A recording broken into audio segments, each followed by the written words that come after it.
So first of all, let's actually turn recording back on here just for the nightly gameplay VOD. And what do I think endgame will look like? Are we all going to be a bunch of introverts and try to solo our way through endgame content, or will partying still be encouraged? I think we're going to see a pretty healthy mix of both. There are going to be a lot of dedicated solo players out there who just don't want to socialize. And more power to them.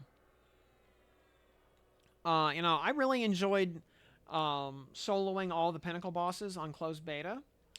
And, I'll probably want to solo them again just to do it because it's fun, because I enjoy that sort of thing. Um, but I also want to do a good bit of grouping, especially like moat farming on difficulty 4, fear and hate, to just grind moats for days and days and days, while also grinding gear drops for days and days and days. I'd love to see my Valorium armor get to plus 10, preferably without too many moats invested, because I'd love to be able to park the bulk of my moat supply into big spells. I'd like my default spell kit to be like all plus 8, which is honestly not that big of an expense. I think that'll actually happen pretty early. And then, I want to be on a nice rotation of doing, like fear, hate, sky. And, I would like to actually be doing sky on D4 also, again, for moats, because there's a lot of crap to kill in sky. And I don't want to be trying to, I don't want to solo D4 sky except for meme runs on some of the big bosses. But that's purely meme runs for fun, not for practical item farming.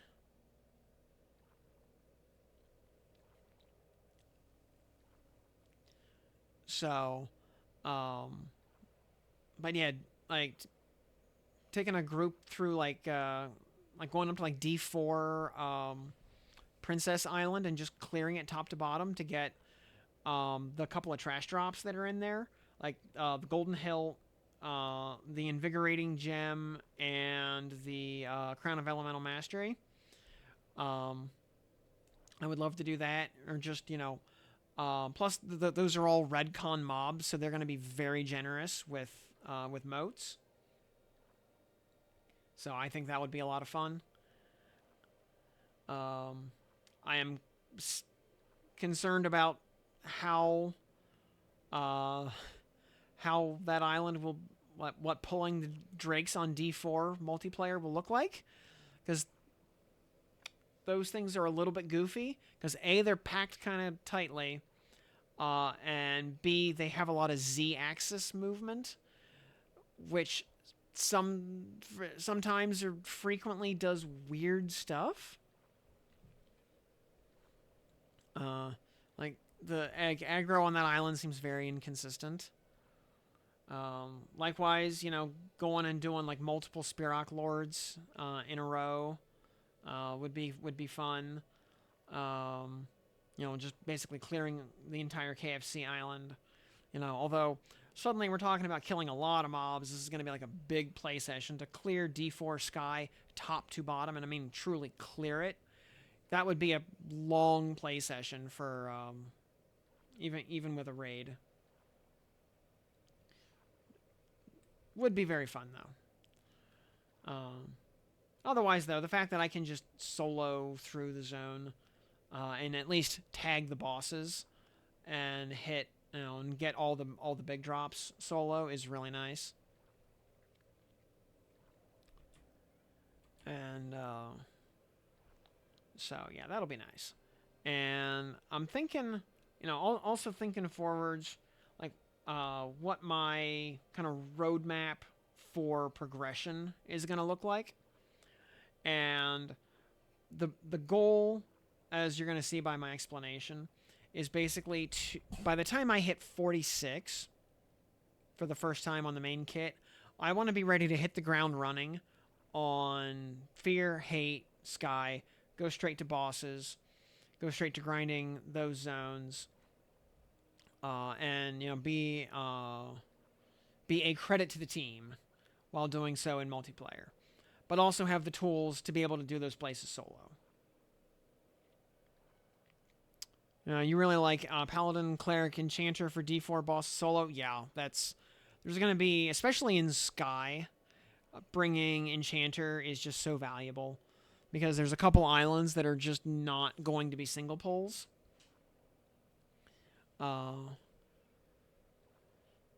Then, Azarak Island, for example. In the time it takes you to kill one Azarak, 5 more are going to aggro. Just get over it. Just be able to deal with it. It's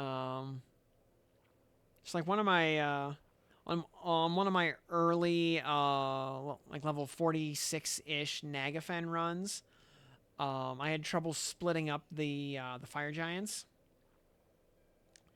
And I would actually have to like root 2 giants while I kill the third. It was really hard, actually. I was able to do it, but it was hard. And it was very slow. Because I'd spend as much time rooting and running away to reposition as I did actually hitting the thing I was trying to hit. So that was that was fun. But my basic roadmap is going to look like this. Spawn into North Freeport as an Erelisi Paladin, as always. With Paladin and Berserker as the starting setup. Because I think the extra damage potential on Berserker is going to yield more mileage, level 1 to 10, than the healing power of Cleric. At that level, enemies just don't really do a lot of damage anyway, so just kill them faster. Then at level 5, go to Crushbone. So take the teleporter, run around. Hopefully also by the time I've hit level 5 and have run to Crushbone, my personal instance timer will have clicked up. Because remember, your character has to exist for an hour before you are able to make your first personal instance. So, hopefully by that point, that hour will have run out. Running over to East Freeport, clicking the teleporter through Ocean of Tears, clicking up, teleporting over to Butcher Block, running across Butcher Block to G-Fay, running across G-Fay up to Crushbone. That's a hike. That hour should have run out by then, and I can make a personal instance of Crushbone. At level 5, I can make a difficulty 4 non-respawning version of the zone. And start grinding all the yard trash at the entrance. And probably hit level 10 in this before I run out of mobs in that instance. Crushbone actually has a lot of mobs in it, especially out in the periphery of like the slaver camp and everything. There's a lot of stuff out there. I would like to pick up a Screaming Mace while I'm there. Although that does require killing Emperor Crush, because you need a Dwarven Ringmail tunic for that. So that might be a little bit later in the process that we get that, but we'll pick it up for funsies if nothing else. It's not like it's a super valuable weapon or anything. It's not, but we're there, and it feels thematically appropriate. But yeah, we'll hit the named. We'll get Bracers of Battle. We'll get we're gonna get 3 pairs of shoes. Unless they've been nerfed to go lore, in which case we will just get 1 pair of shoes. But yeah, those 30 AC shoes. I think I have, these things. The Slave Trammels, that at +5 have 31 AC and are not lore. Yeah, we want 3 of these. At least +5 each. And they drop commonly enough off of regular slavers that getting 3 of them up to +5 or +6 in the span of 1 zone clear, totally realistic. We want to get the spiky splint mail off of Blood Gurgle or whatever his name is. for the well, partly because it's just a good piece of body armor for starting out, but also because it has Shield of Fire, which is the only damage shield we're ever going to have access to on that build. And a 6-point damage shield is actually good at that level. So, we'll grab that. Also handy thing in Crushbone is we can pop out to G-Fey as soon as we ding level 10. We can add Cleric into our kit immediately, and then pop right back into the instance and keep grinding.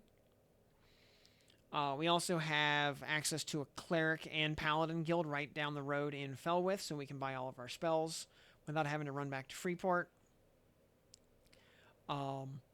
We can also pick up Druid spells in anticipation for the Druid side quest if we want to. Likewise, Wizard and Enchanter spells for those respective side quests are right there in Felwith as well. And several of the items in Crushbone sell for good money. So we'll be able to walk out of there with a lot of cash to get our early spells going.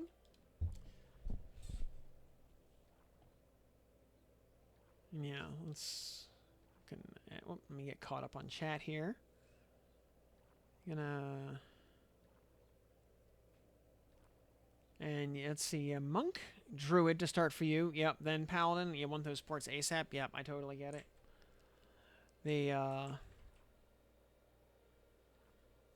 So get those.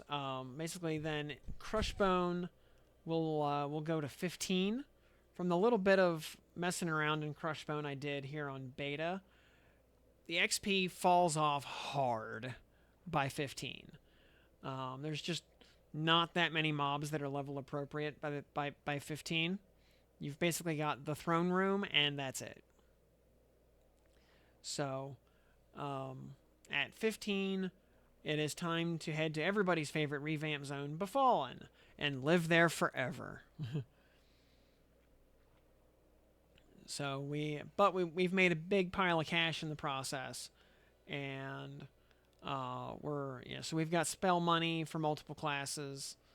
We've actually gotten a pretty decent stack of gear with Bracers of Battle and Crushbone shoulder pads, and there's also that I think I destroyed it. There is that axe that drops off of the one guy in the throne room. It's honestly pretty bad, but it's way better than, like, a rusty two-hander. It gets replaced pretty quickly once you head to Befallen,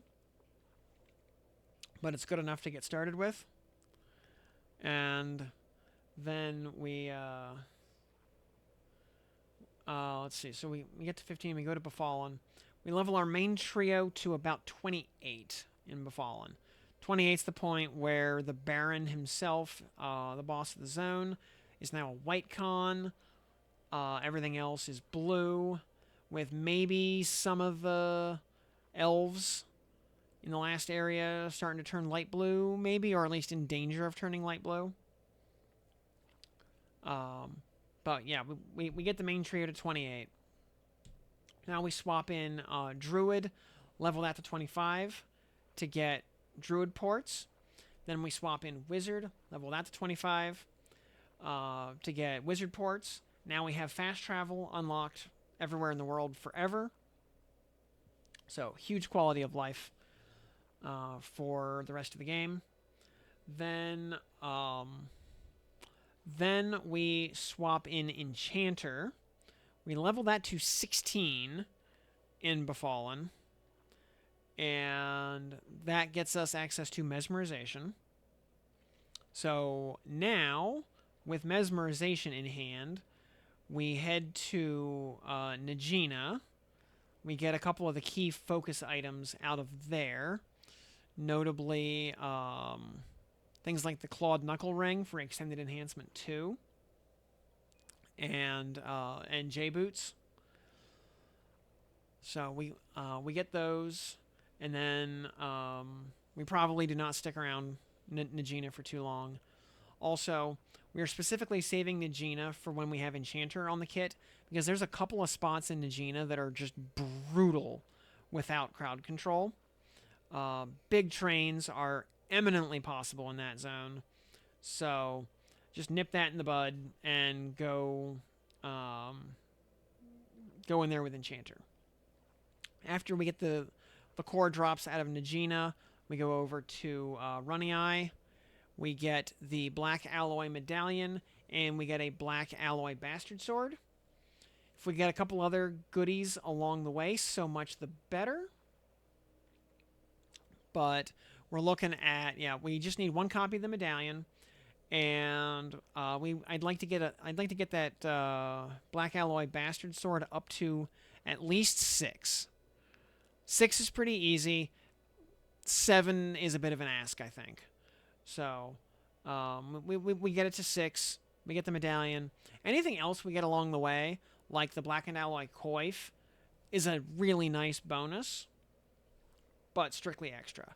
The sword and the necklace are what we're there for. With that, but by that point, Enchanter is probably in the low 20s. That's fine for now. If at that point we can switch back to our main trio. By now, in fact, let's say, let's say Enchanter is 25 at that point, just for argument's sake. So 15 levels on 3 side classes, 45 combined levels is going to give us about 50 AA on top of what we gained on our normal leveling route that got us to probably about 30 or 35 AA. So we're probably sitting on, let's call it 80 AAs at that point. So we have a lot of the really crucial stuff bought at that point. So we've got Slay Undead, we've got the Horse, we've got probably 1 rank of Master of All, so we can have Evocation and Alteration specialized. We've got Fear Immunity. We've got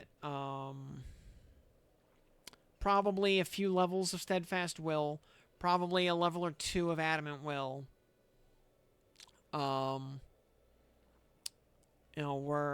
We've probably taken Combat Agility at that point. Maybe a few other goodies. So we're looking pretty good on the bread and butter AAs at that point.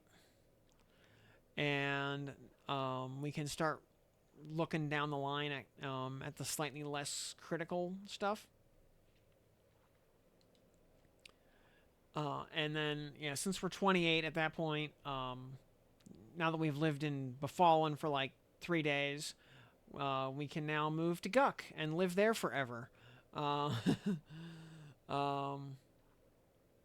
I think we take Guck to 40 from 28 to 46 is a Guck run. Or, well, actually, here's the big question. I think big question actually is, do we keep our, and this is actually where I'm a little torn. We take the main trio. Let's say we take the main trio in Guck to, let's say, 42. Then we switch maybe back to Chanter. Chanter will power grind its way in Guck up to Enchanter's in the low mid 20s. We take Enchanter actually over to Mistmoor, and we get ourselves at least 1, if not 2 or 3 Soulfire hilts. In the process of doing that, we'll probably level Chanter to 35. Soulfire hilt in hand. Depending on our luck, Chanter might be higher or lower, but the big goal there is get the Soulfire. Do Soulfire top to bottom at this point, so we have the whole quest done, and we have a Soulfire +5 in hand. Finish leveling main trio to 46, probably in Guck. if some other zone has gotten revamped, like permafrost has gotten revamped maybe by then, or some other level appropriate zone, maybe we'll go give that a try at that point. Otherwise, we'll just slog through Guck, and if we get a couple of frenzies in there and get an FBSS or something along the way, so much the better.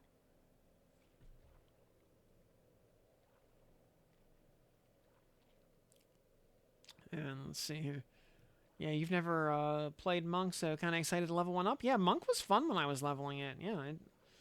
Yeah, you get those 2 Flame Fists from Najina, and those just carry you until Plane of Sky, basically. um, let's see. Pep 6, go on Paladin Rogue Wizard. Interesting. Yeah, very, yeah, big damage right there. Big damage, big dopamine. And no Kedge. I mean, you know what? We'll think about Kedge. You know, Kedge is, what time is it, by the way? It is 9 o'clock. We have 3 hours left. We have 3 hours left. Well, do we grind Kedge for another hour? See how fast we can get to 45? I think we do.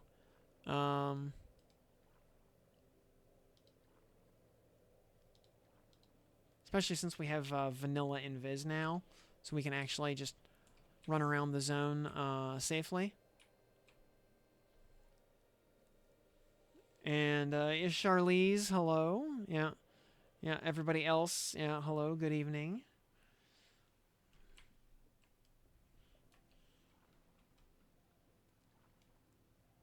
Actually,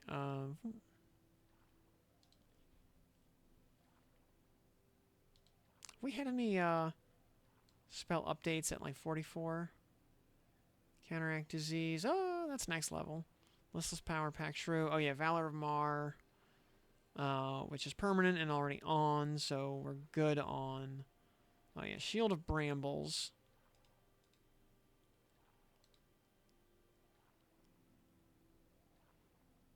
Oh yeah.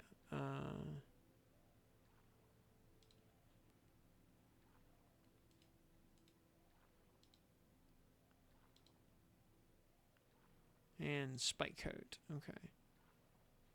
Nature's Precision, Symbol. Yeah, I'm pretty sure that's all still all we have there. Do we have a stamina? No, Spirit of Ox is the... Okay.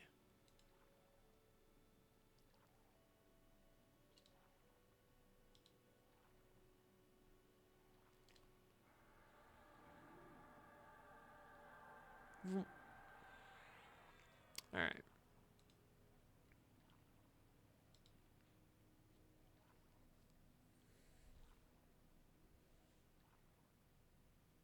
So yeah, Kedge has been fun, but yeah, if the permafrost revamp has gone live by then, I definitely want to check out permafrost.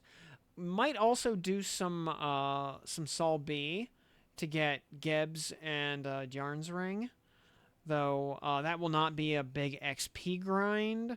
We'll be there long enough to get those 2 drops and then never look back.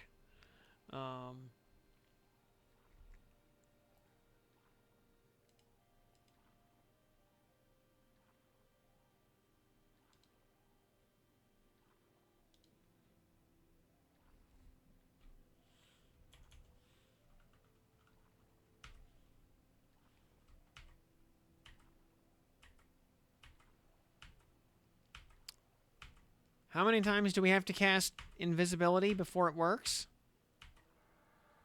Quite a few, apparently. I mean, we got, I don't know if we just got lucky, but we got 2 Ifriti Lards, Ifriti Lard. That's after he lets himself go in middle age. Oh, I see Cauldron Bubble over there. He's up. Although this is D0. I mean, I guess we hit the...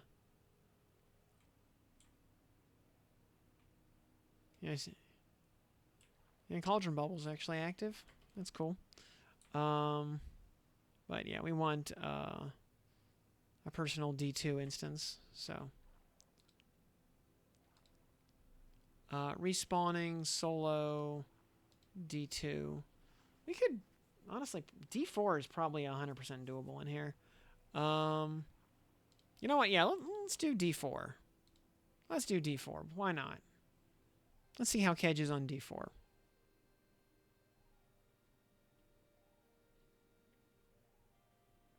As we count down the dwindling hours of beta. Remember how to get to mermaids? More or less, sort of. I'll figure it out. I think I can do it.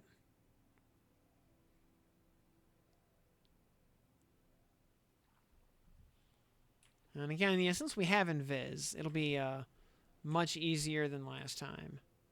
So we need to go... okay. Well, Cauldron Bubble is up once again. So we need to go south through here, I think. Or no, we need to go down a ways.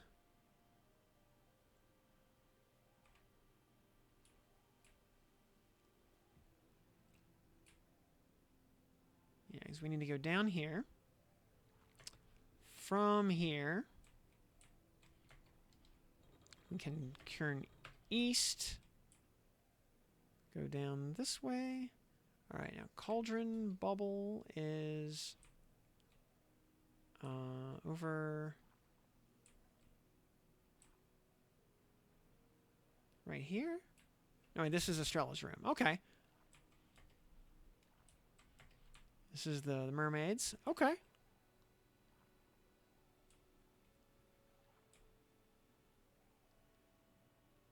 Yeah. And it looks like... oh, and Estrella is up again. Huzzah. Glory be. Oh, she sees Invis. Okay.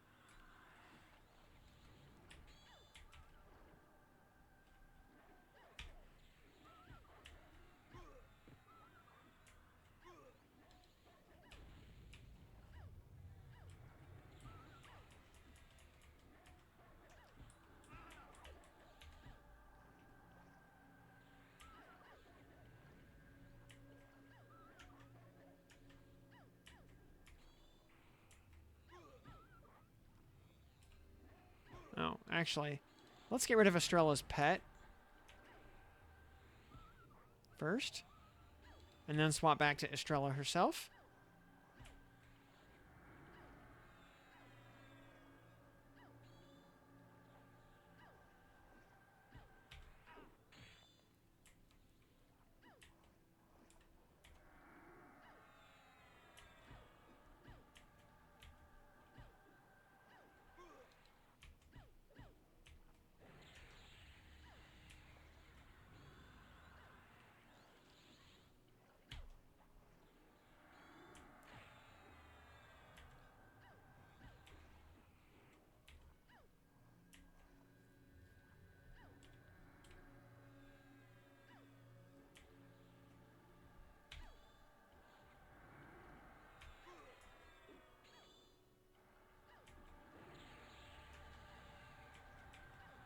Now, this other mermaid is also a shaman, unfortunately.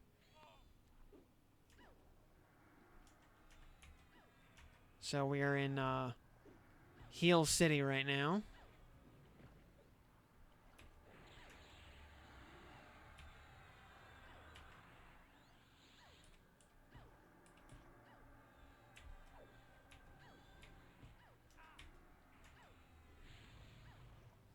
Yeah.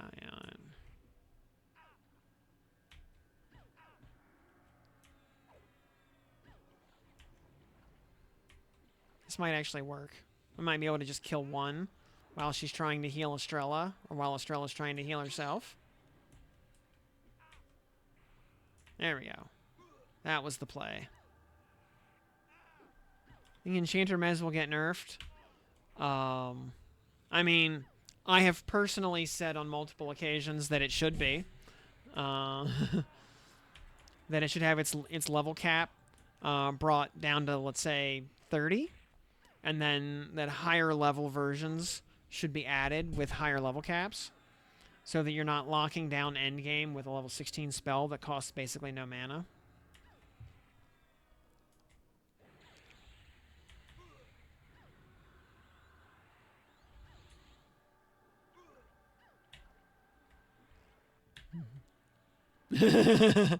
And everybody hates it when I say that, because pretty reasonable chance that there's a dev or two lurking right now, taking notes.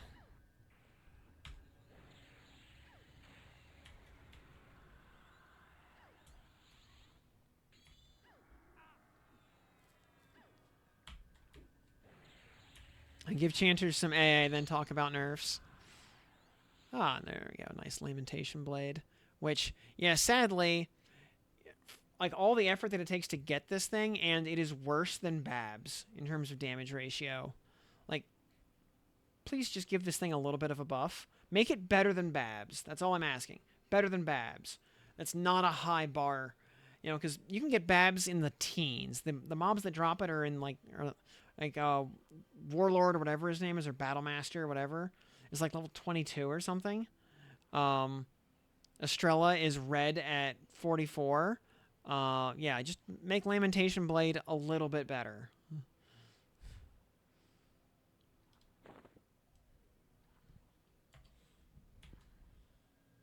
Kedge is harder than Runny Eye. It should drop things better than Runny Eye.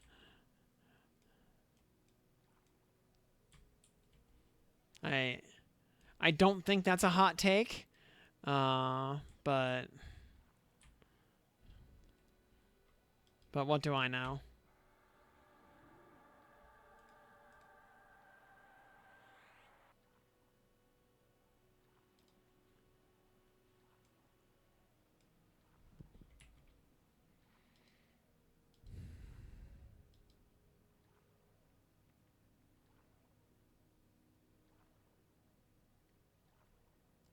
Oh, what do we have? We have like 9 lessers.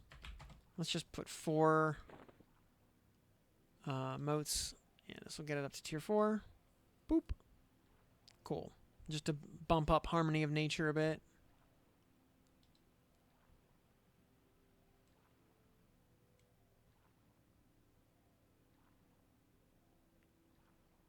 A little bit of extra duration. Shorter reuse.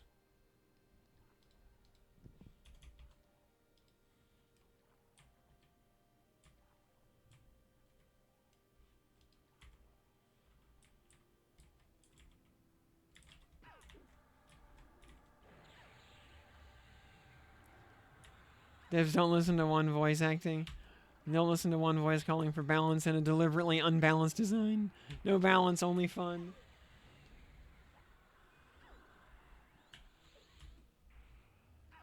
I don't know. I asked Moth to nerf the Cleric Sky Necklace, and it got nerfed exactly the way I asked in the very next patch. So, but PoE loot filter noises in the audio trigger folder? Probably?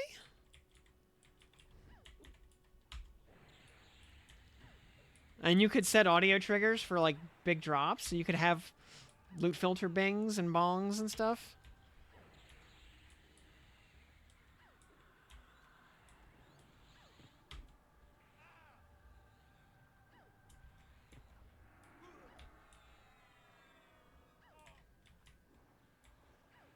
Though, that gotcha base every time a moat drops. Ass, we can.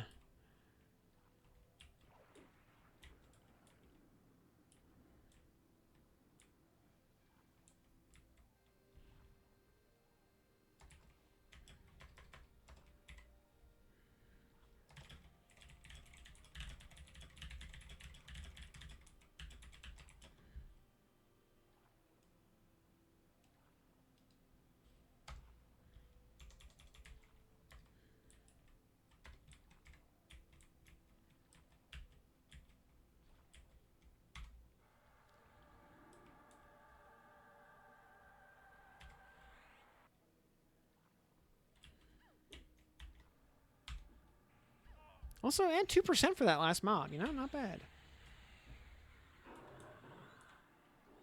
And honestly, these mermaids are just so spindly by default that on +4 they just feel like normal mobs.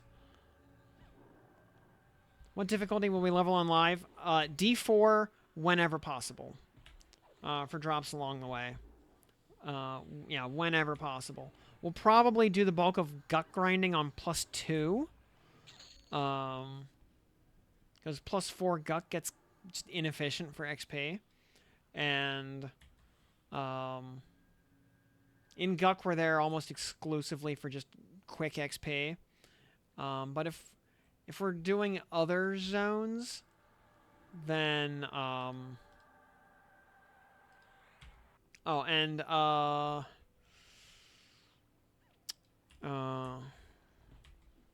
Mistmore, I don't know. Do we do Mistmore on 2 or 4? I mean, we're gonna be there with an enchanter, so like the big gigapulls don't really matter. And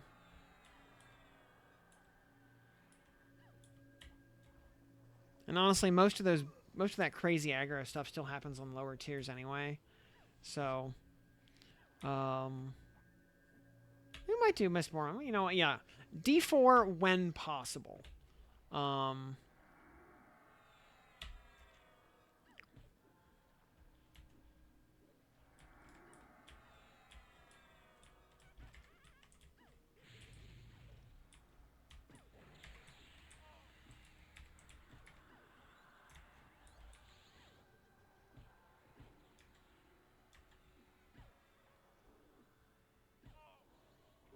We'll say Pal Wiz Ench made Mistmore quite fun. Oh, I bet.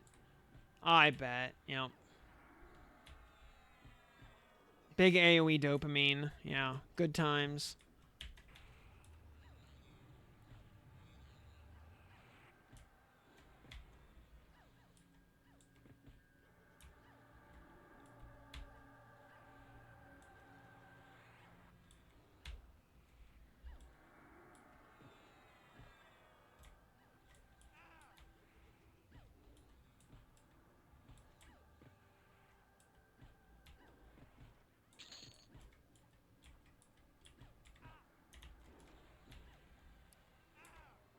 Oh yeah, by the way, what for those of you who are here for the recording session, what did y'all think of that that build guide talk? Was that at all valuable or useful?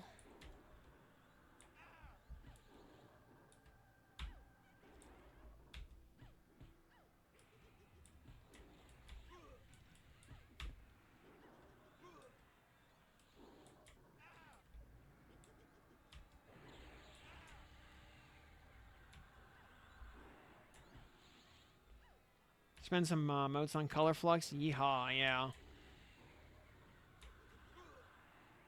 Still wearing pristine leather pants +9. Oh yeah, for sure. Off the top of my head, I don't know what the stat line on monk planar pants are, but by the time the pristine pants are at +9, I would think your planar pants would probably need to be at least like +6 to even think about replacing them.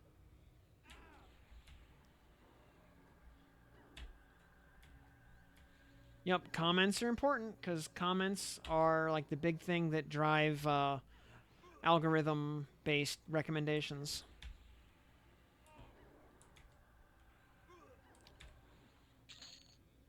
Old EQ player to start EQL yesterday. Oh, you pointed to my guides? Oh, thank you. Oh, and we got Aquatic Allure for, is that 100 mermaids? 50 mermaids. Okay. 50 mermaids, nymphs, sirens, and nagas. Hey, if nothing else, it's worth coming to Kedge once just to hit the a couple of the oddball achievements in here for like Slayer achievements that you just will not get anywhere else.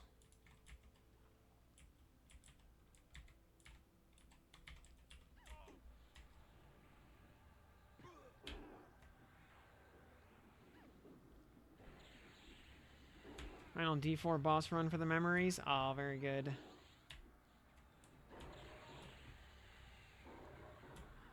Yeah, I'm kind of at the point where I just don't really want to risk, uh, you know, getting big drops and ruining my luck forever.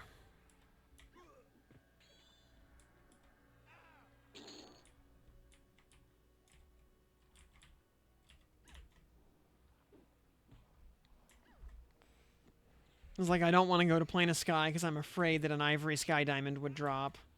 Or a Bixie Sword.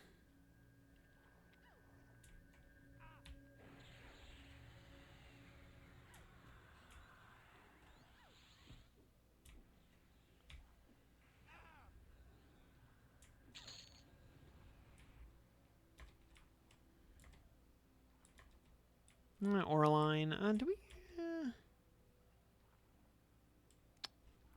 Well, if we run out of other stuff to kill, well, we can kill Oraline.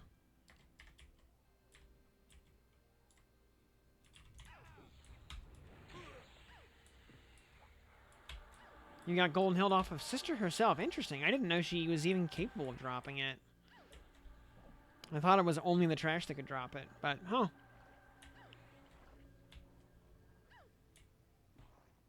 And I have no, like, counterproof, so, yeah, if Sister can drop it as well, that's cool. It's just really rare in general.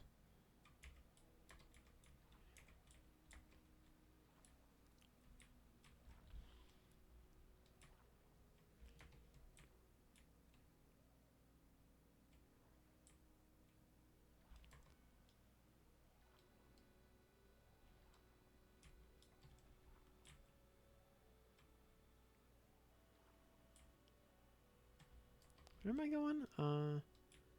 Totally,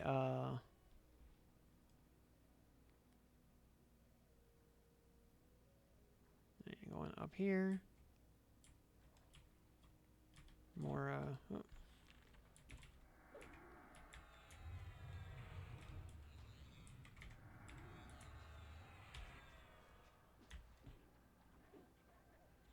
And Toadfall on a 15 stream streak. GG. Filling out that battle pass.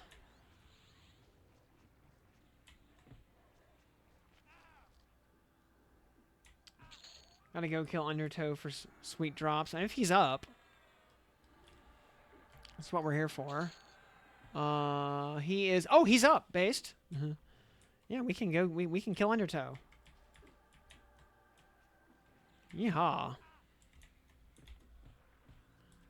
He's only a yellow con, oddly enough. I have no idea what Undertow drops, by the way.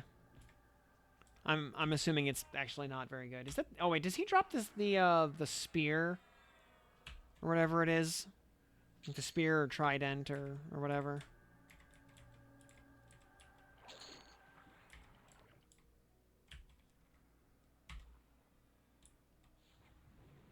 Oh, that's right, the shawl.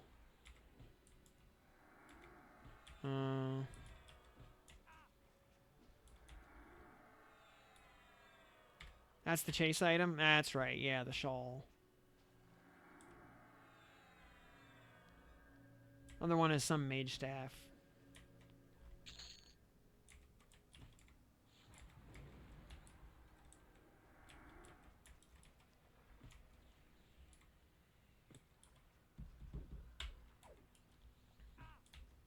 I wonder if Kunark will have some kind of big mega achievement for doing every epic quest. That would be appropriate. That would be an achievement maybe worth getting. Except it would require leveling SK and Necro, which, ew. I mean, that's...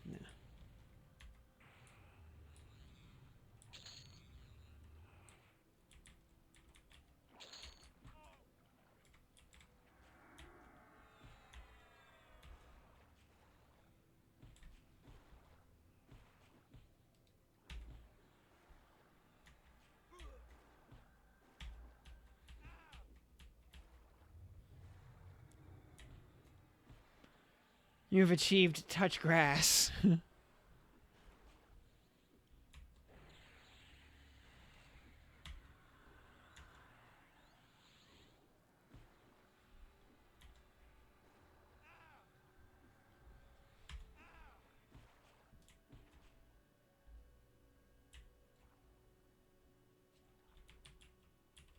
Am I DCing or something? Am I lagging? I am lagging horribly.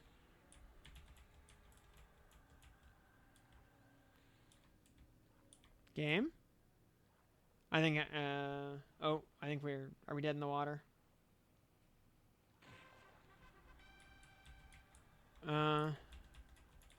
Okay. Whew. That was a bad time to have a lag spike there where, our health was waning. I was trying to heal. And, yeah, just, Comcast decided to just have a seizure. Many such cases.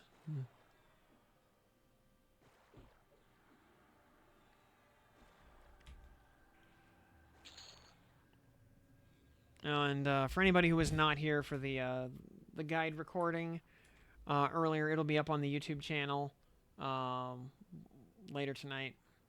It'll take it was about 50 minutes or so, so it'll take about, I don't know, an hour to upload once I actually upload it. It'll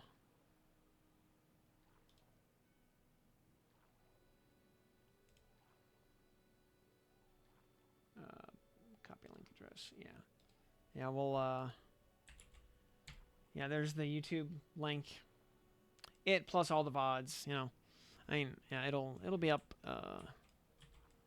like I said, sometime tonight after we're forced to log out. All right, Mr. Undertow.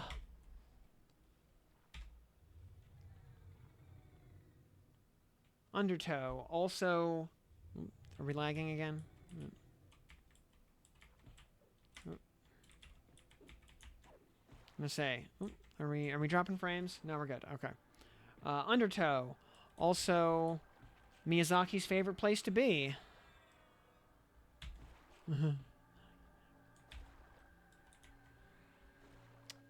Paper sounds like a very good trio. How does it feel? Oh, the which trio? The Paladin, Cleric, Berserker?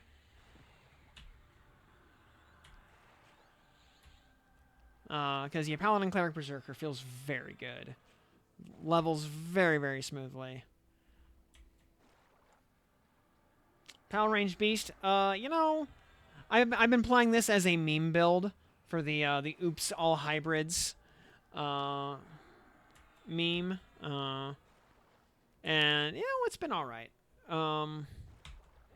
It really does suffer from the big problem is hybrids have very wonky power curves, especially regarding their spells. So between like 46 and 50, these classes are going to get massive spell upgrades that we haven't had access to yet. And they will, this will feel way better at 50 than it does at 44. It's like right now we're still stuck using greater healing. Rip. Got the blazing wand. Rip. Though 5 instant casts of blaze, like that's not nothing. But so. And yeah, we have until 11:59 p.m. Eastern time. It is 9:33 right now, so we have just under 2.5 hours of beta left.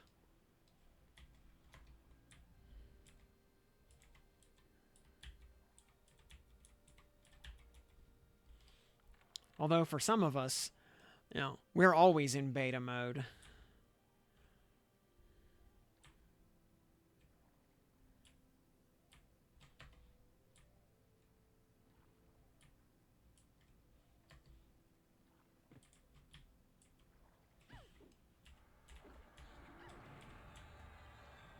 Kind of like how, for some of us, a Goofy movie is just a movie.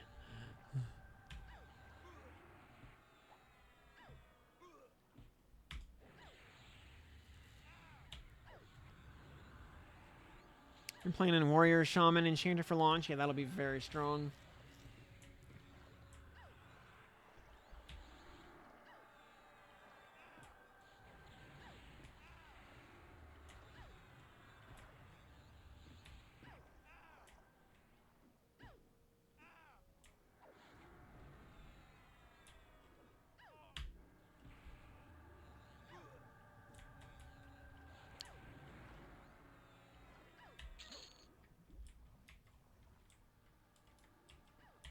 I mean, like, honestly, right now, Enchanter is so strong that the rest of the kit is just kind of along for the ride.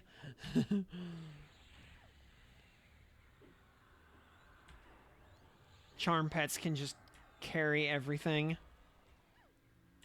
Plus AoE Mez just carries everything.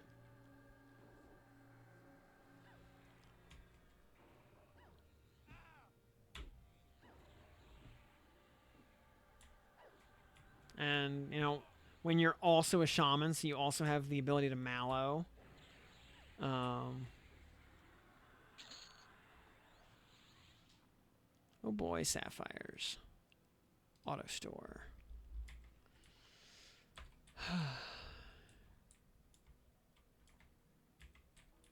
Now, is it,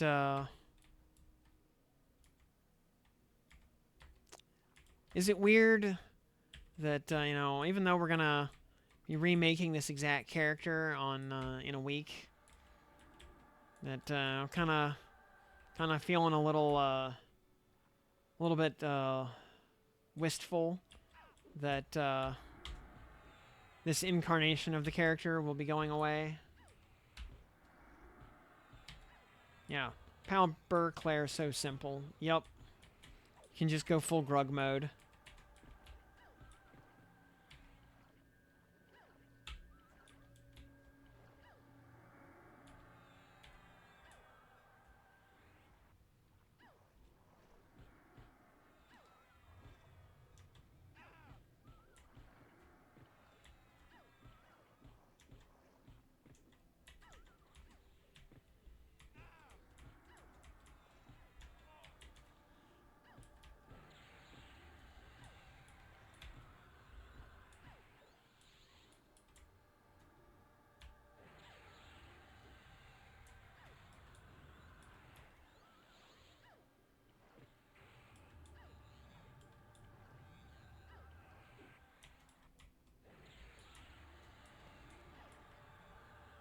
You know, I do enjoy me some real Grug hours.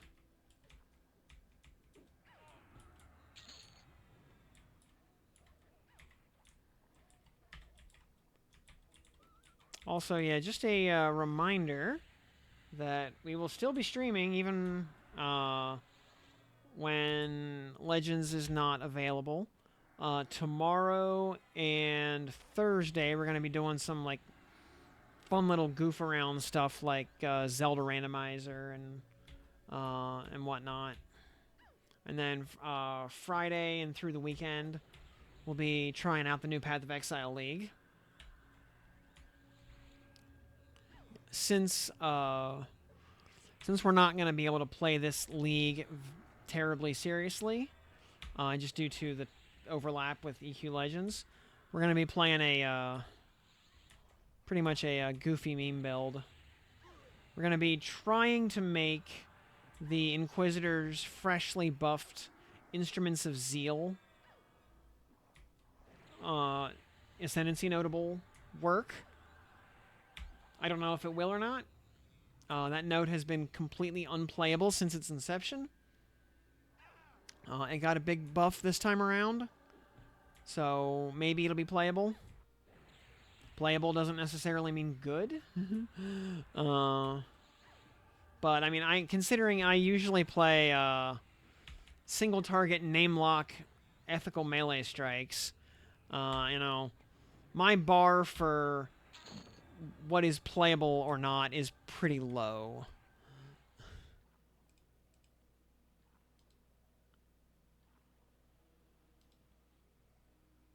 So we're gonna league. So yeah, we'll league start a Templar. Yeah, Inquisitor. I want to try to use the Holy Hammer skills. I would really like to, for example, try to get the new transfigured version of one of them. Like the Spiral of Hammers, whatever it's called. That seems like it should be fun.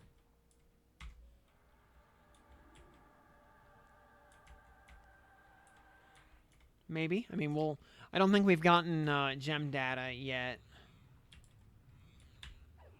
And I'm looking at like what sort of spell to utilize, because the thing, because what Instruments of Zeal does, when you attack 3 times within a 5-second window, you get a buff called Fanaticism that gives you 75% more cast speed, as well as 75% less cost of self-cast spells, and 75% more AoE with spells. Actually, wait, is it strictly spell AoE, or is it AoE in general? Let me actually double check that. Fanaticism. No, it's just 75% increased area of effect. Okay. Wait, let me pull up the patch notes, actually. Because this is the old version of Fanaticism. It has not been updated for the current patch yet.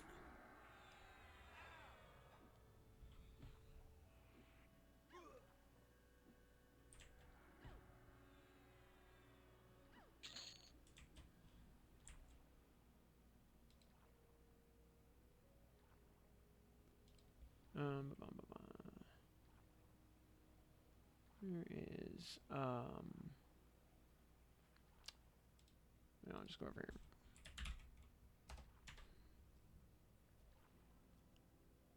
Item filter information, QOL changes, we already saw that.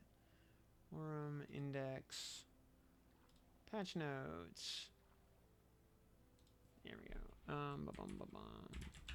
Inquisitor.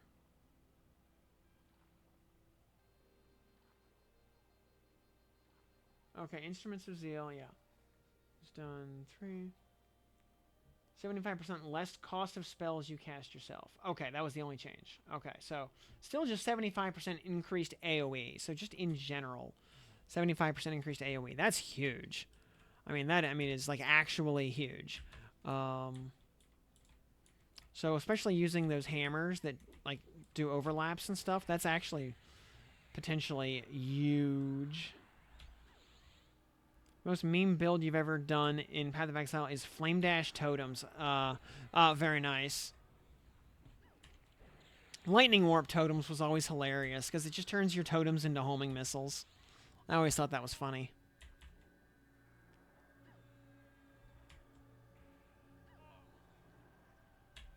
Yeah, usually I play Tainted Pact, Self-Poison, Viper Strike, Slayer.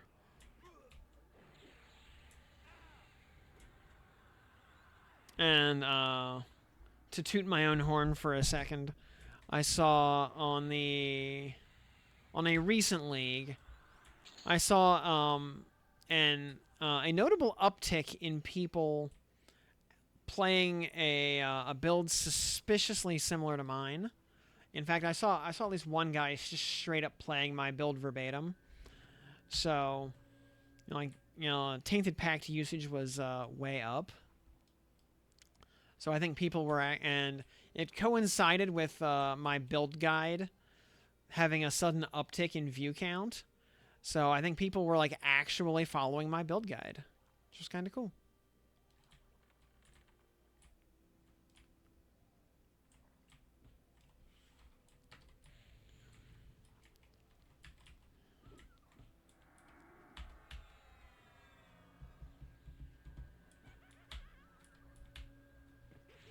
Next league looks really fun. But yeah, coinciding with the launch of EQ Legends is just unfortunate timing. So, there are only so many hours in the day, and EQ wins.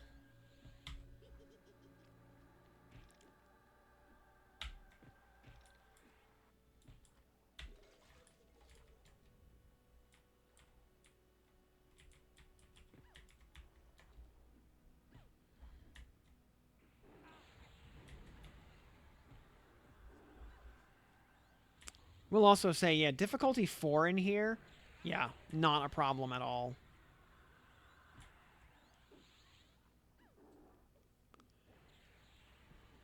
The enemies have such low HP by default that it's just not a problem.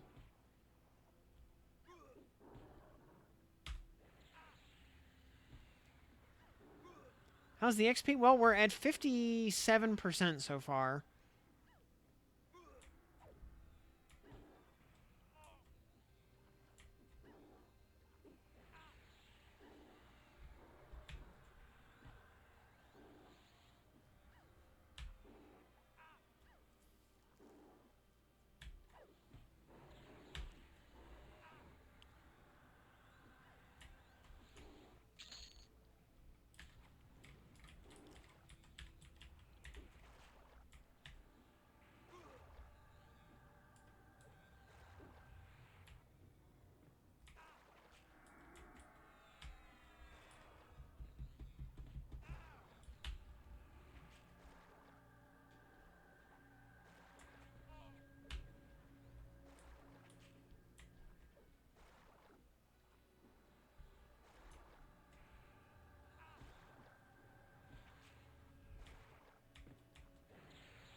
XP might be more efficient if we were playing on +2, because everything would have half as much HP. So that is a consideration.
A solo D4 innie as a final farewell? Yeah, very fitting.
You know, lots of seahorse healers here, as is tradition.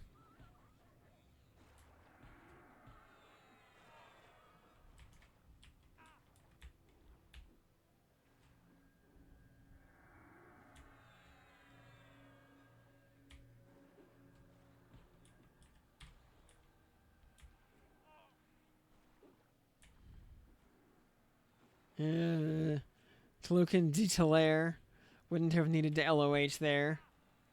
This Paladin Warrior Shadow Knight, he could have just stuck it out. Yep. Could have harm touched one of the clerics into oblivion before it had a chance to do any substantial healing.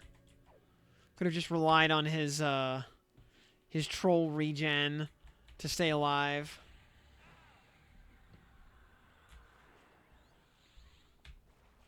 Truly a Giga Chad amongst Giga Chads.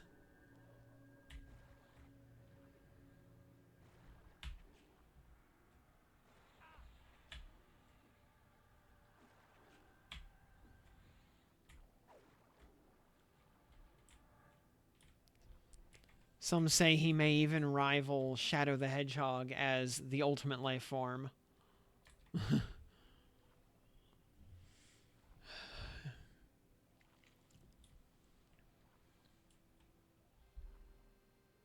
Why are seahorses clerics and wizards? Good question. Well, we are near, like, the Temple of Praxis, so I guess, the seahorses are, like, Praxis's main priests or something, I guess.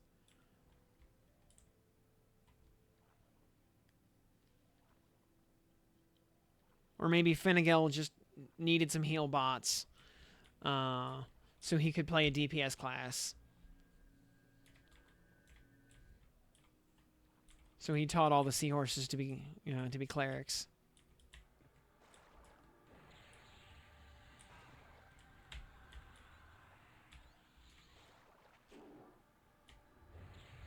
Or maybe all the seahorses are girls, and they picked cleric because they thought it would be easy.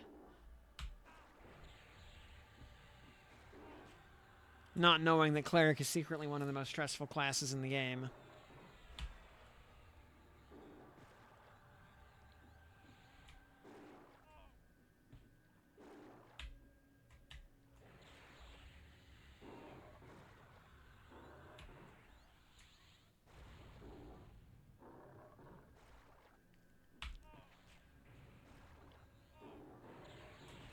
I will say, one of the things I really dislike about Final Fantasy XIV is how trivial healing is.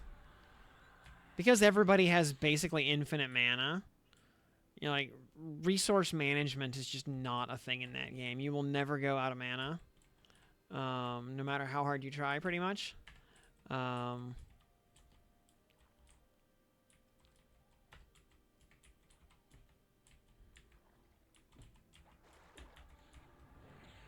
So all of your, like, heals are basically just scripted for any given fight. How about moving your difficulty? Currently, yeah, we don't see it because it's, yeah, people, I mean, we could. It's just, so people don't have to ask what difficulty it is. I mean, we could always move the, I don't know where we'd put it. We could, like, put it up here, maybe? And next to buffs and stuff? I don't know. I don't know. That feels weird. I don't like that. I don't like that one bit. Like, put it, it's like, I feel like it belongs down here. Like, you can't see it, but...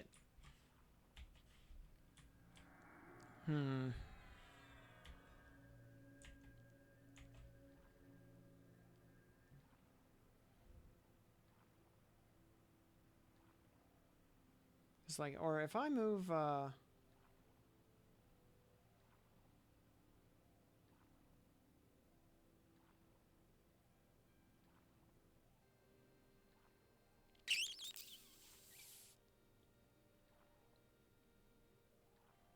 ain't it? Or, I don't know, could it go... Could it go up here next to the... Like, right there? Maybe?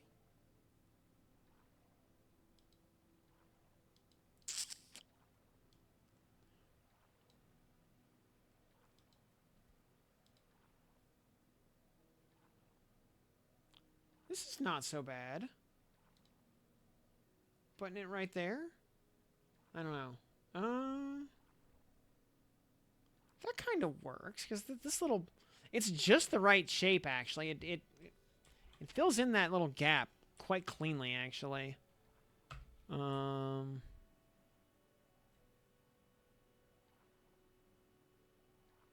mean, it can go horizontal, but I don't know.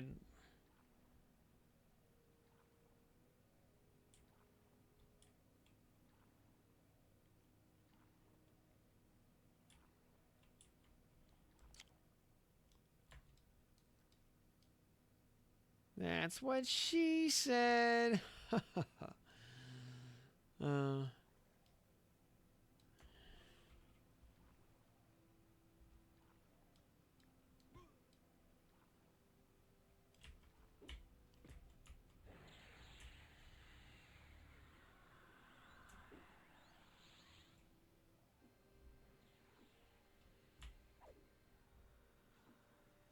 don't know. Yeah, does this make more sense? Or horizontal under target? Oh,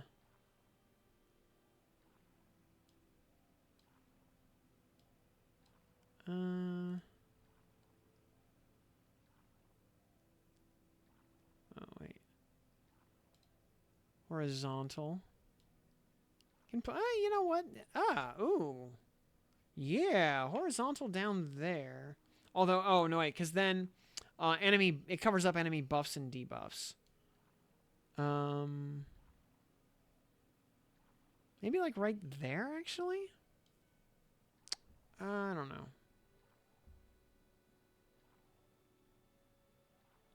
Because then... I think till the group window... You do bottom right vertical, yeah, that's...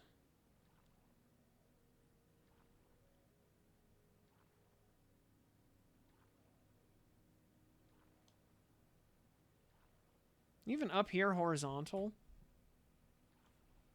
Honestly. Doesn't feel too bad. I don't know, I don't know, I kind of like... Window...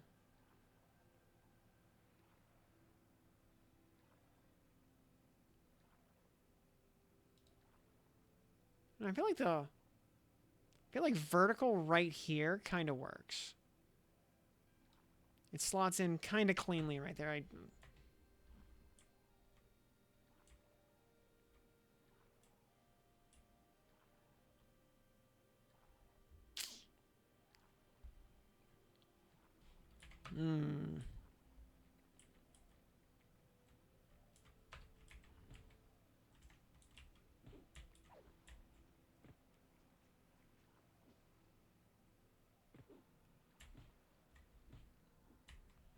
mean, is the difficulty button even big enough on the screen for y'all to read it?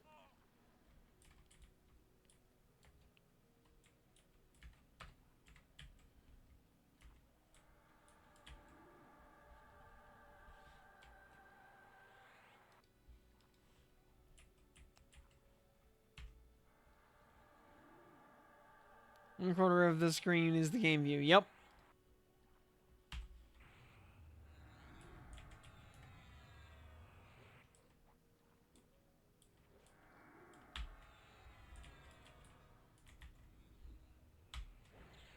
Oh, you're on mobile and you can read it. Okay.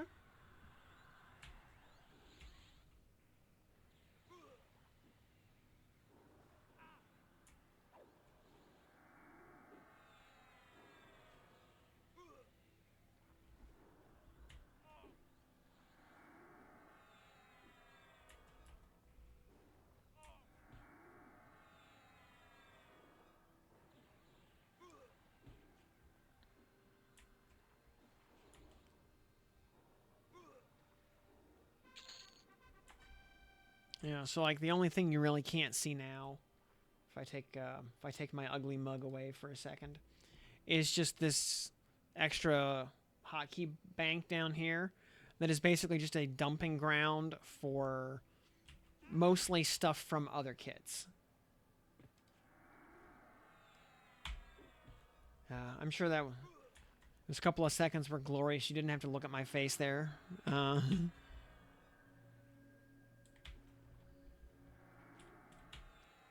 Like your eyes could actually relax for a moment. They could stop hurting. But now the visual torture is back.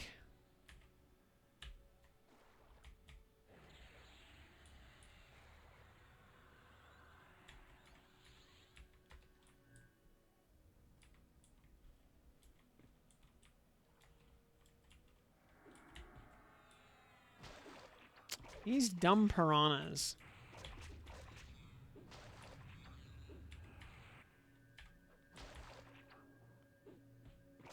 Your monitor's 4K, all your windows are microscopic. Yep, see, yep.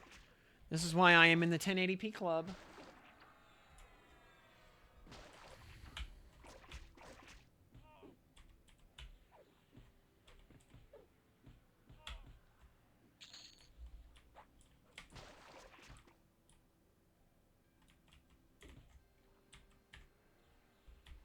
Love me some 1080p.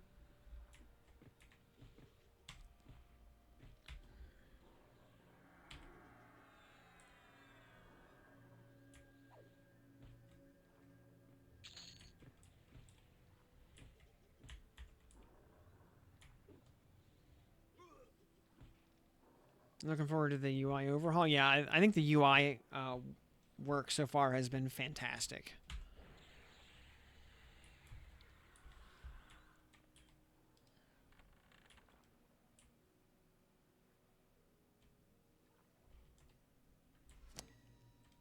Oh, plenty of fish in the sea. For killing 100 fish. Alright, cool. Sadly, we do not get a title for any of that. Yeah, the only titles we have are Frog Slayers.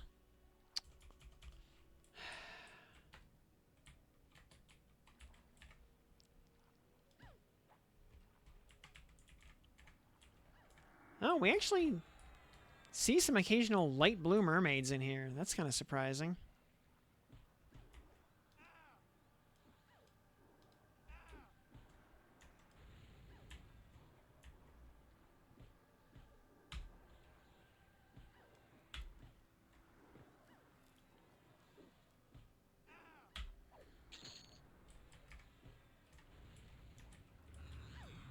Oh yeah, when you copy your UI on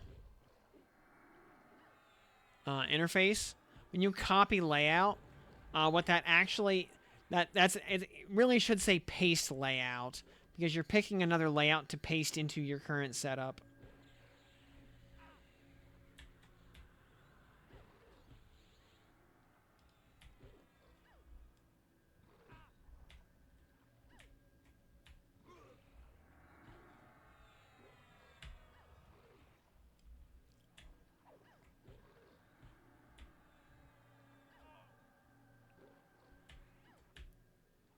Oh, here's once we clear the room, I will actually do a little PSA with some useful information here. Yeah, let me sit here and let me invis.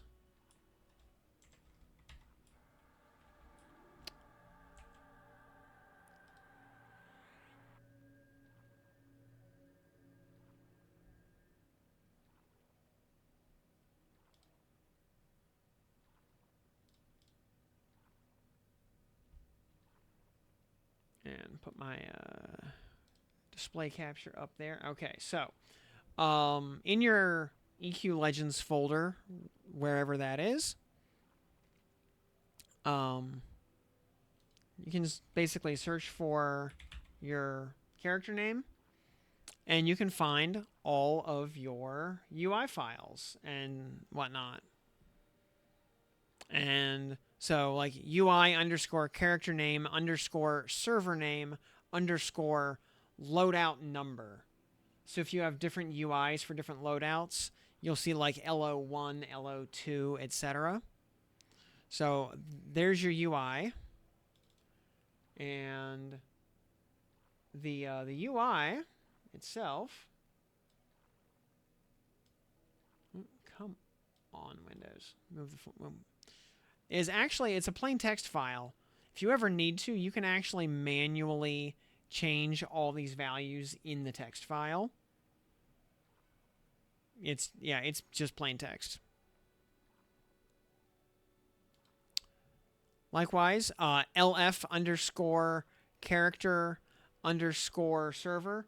Your loot filter is shared across all your loadouts, so there's no underscore loadout part of the name.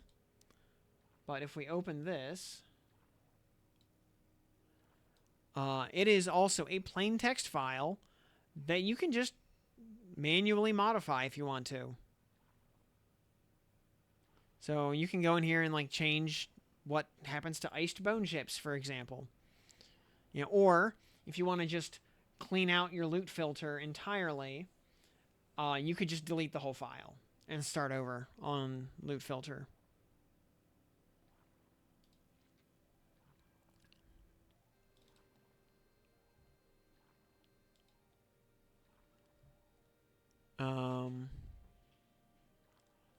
Just name Freeport loadout 1. This one is another config. This is a lot of config settings right here. The one that has no other identifier.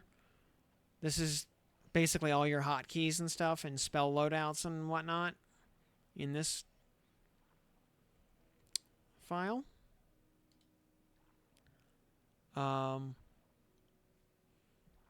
Yeah. Yeah, when you copy your loadouts and stuff, it also makes backup files just in case. So, I have backups of some older versions. And yeah, so if you're going to make a character on a different server or whatever, yeah, you can basically just, you know, copy and paste these files and manipulate the name to be, you know, character name underscore Rivervale. And then you have all your UI and stuff ported over to your character on Rivervale. Yep.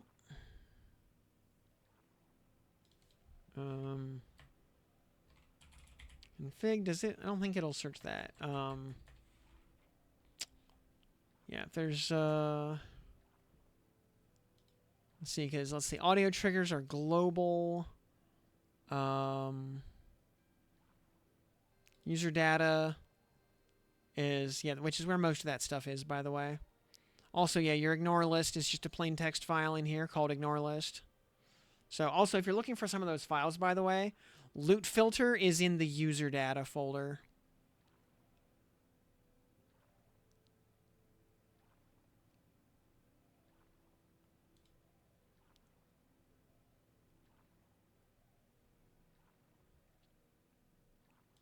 Resources shouldn't have anything you need to actually interact with.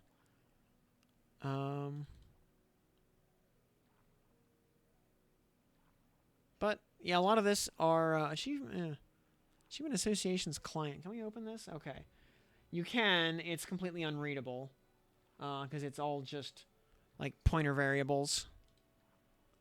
But yeah, there you go. That's there's a lot of stuff you can actually read in plain text files in the EQ folder.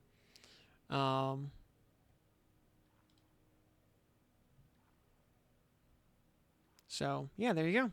That's how you manipulate your UI files and port them over safely between characters and such.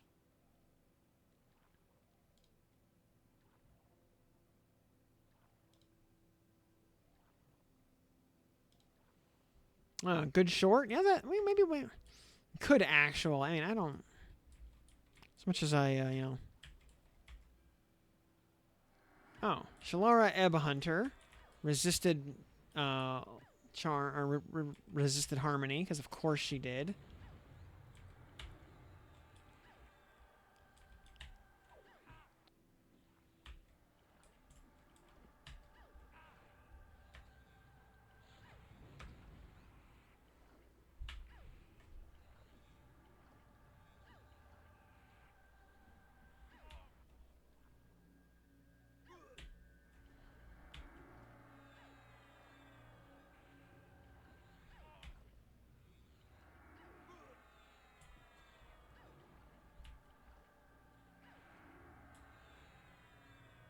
Oh, by the way, other shameless plug on the YouTube channel.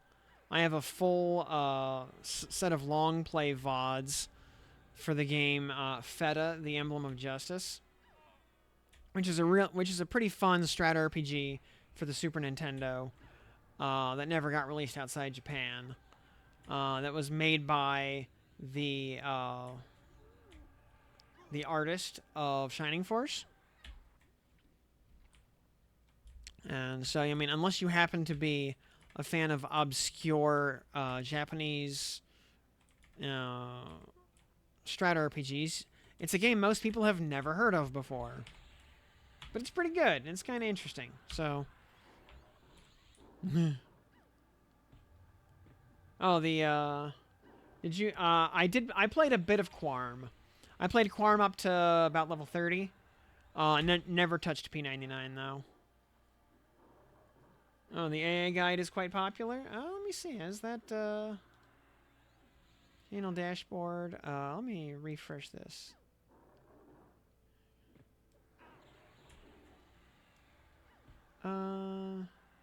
Which AAs? Okay, yeah, it's actually up over 2K views. Okay, that's cool.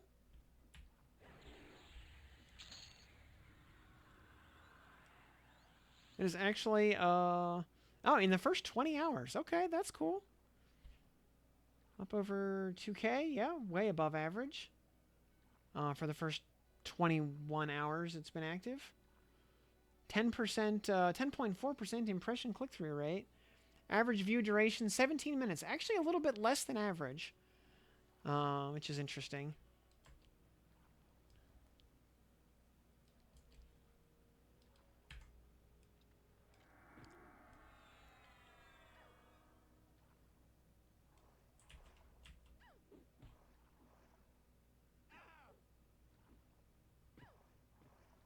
Oh, I have some comments I need to answer then.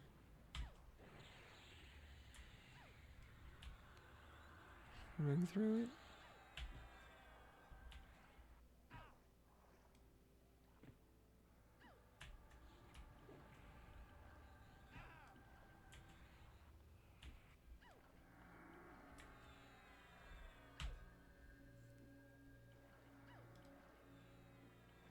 And Haja007. How do you take effects out of items? I see Haja is from Toronto. He says oot.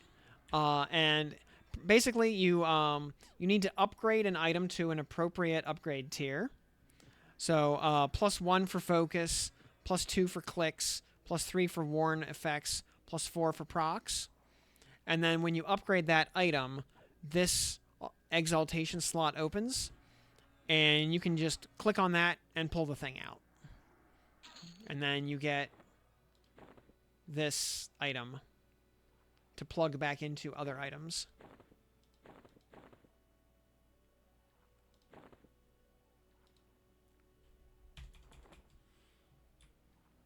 Yeah, +4 for weapon procs. Everything else is a little bit quicker. Although upgrading items to +4 is generally very inexpensive.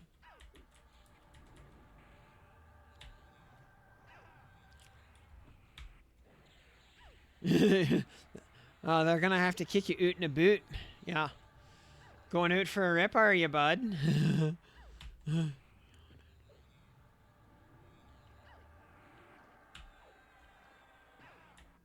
When do I get combat agility in my progression?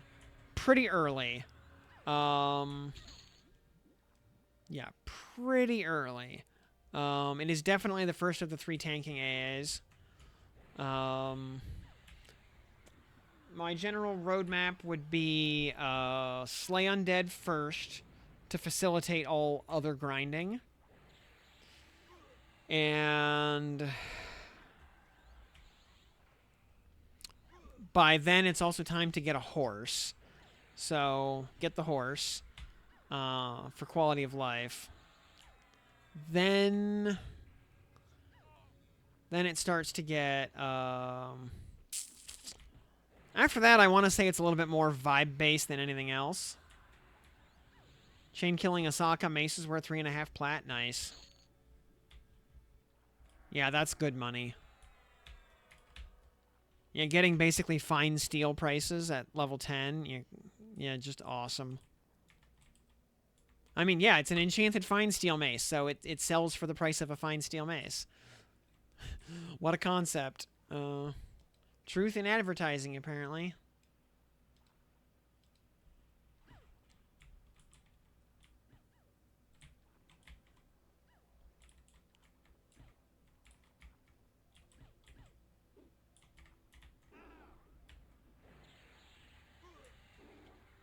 There's a sequel to Oot for a Rip called Oot for a Sip. It's a legal notice by everybody to coke for them using his trademark. Nice.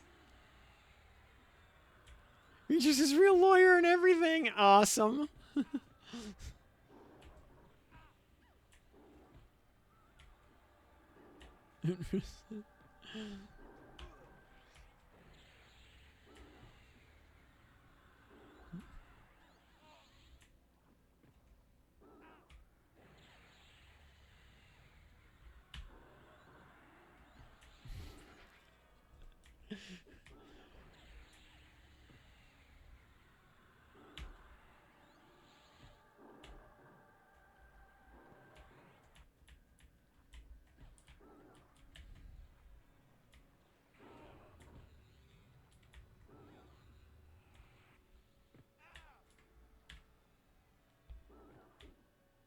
And yeah, we all know that Oot for a Rip is the real Canadian national anthem.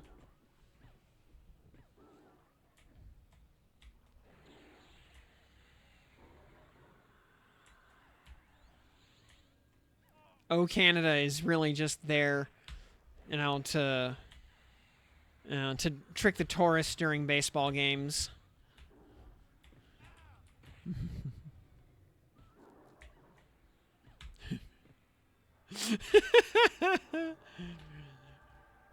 uh, just dude for a sip, are you, bud?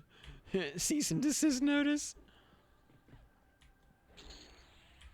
Glorious.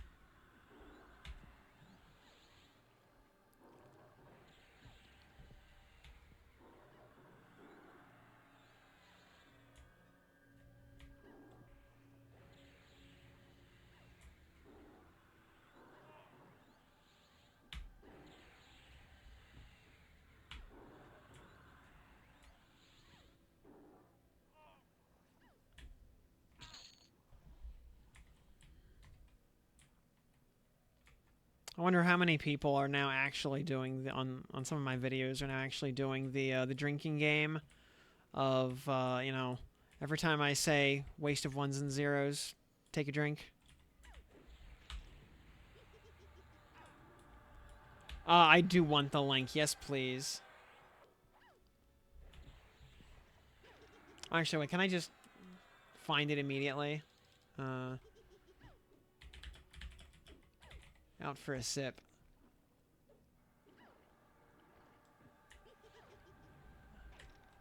Bringing Buddy V Coke official video. Okay, yup, it's right there. Okay. Excellent. Yeah, I will watch that while I'm not recording. Ding 45. Took 44 to 45 took about an hour with, an hour with distractions. So, I want to say, just eyeballing it, I want to say that's pretty close to Guck.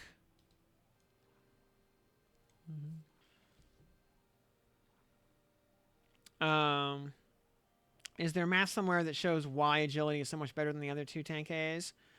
I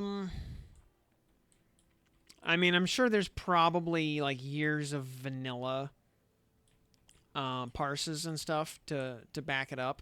It kind of comes down to, so one of the factors is agility is not dependent on gear, because other than a couple of points from agility, I mean the stat agility as opposed to the AA combat agility, your gear does not affect your evasion AC at all. Evasion is based purely on your defense skill and with a little help from your agility stat. So it's not dependent on gear. Whereas, combat durability is multiplying your HP, which is a factor of your gear. So combat agility gets better the more gear you have.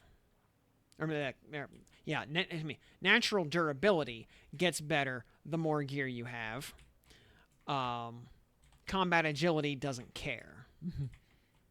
Combat agility is the only way you can really affect your evasion AC.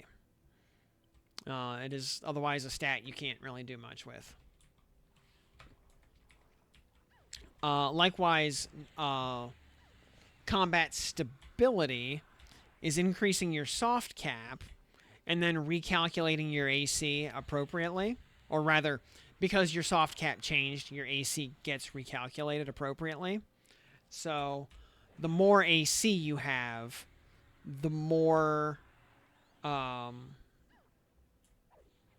more combat stability matters, or the more value it has. But again, that's gear dependent. So, durability and stability are still both good, but because they need you to have stat derived gear, they can be their value is kind of backloaded rather than combat agility that works right off the bat, no gear required. Kind of like how certain horses are just the right height, no bucket required. And if you know what that phrase means, then, well, the internet is a thing that unfortunately happened. Yeah, avoidance, anytime you avoid a hit, you just completely negate an instance of damage. As opposed to stability that, is just going to move the bell curve to the left. And, you avoid one hit, you've just basically saved more damage than you would have gotten hit points from natural durability.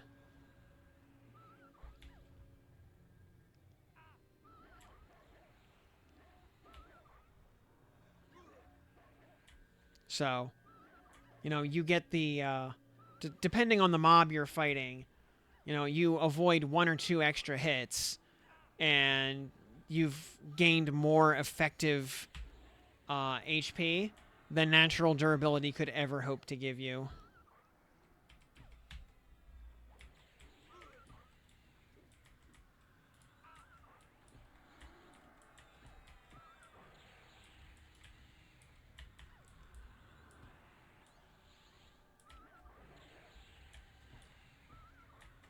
So yeah, you ultimately want to get all 3.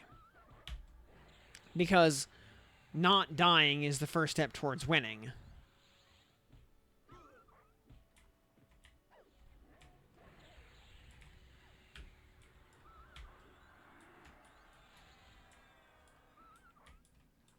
Your, Ptarmigans, hello. Your launch build idea is Cleric, Bard, Enchanter.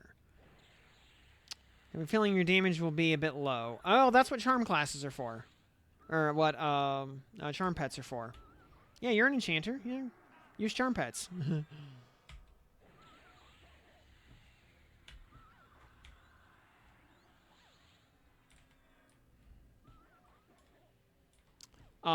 It is probably worth mentioning, by the way. They're already... Now, it'll be a thing for launch, not beta. But they're already looking at the problem of charmed bees in Plane of Sky doing horrific amounts of damage. Like, the most damage that the player can ever hope to do by any means.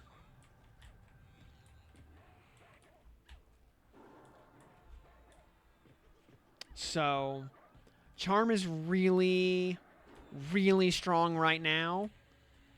But don't be super surprised if some nerfs to charm go out sooner rather than later.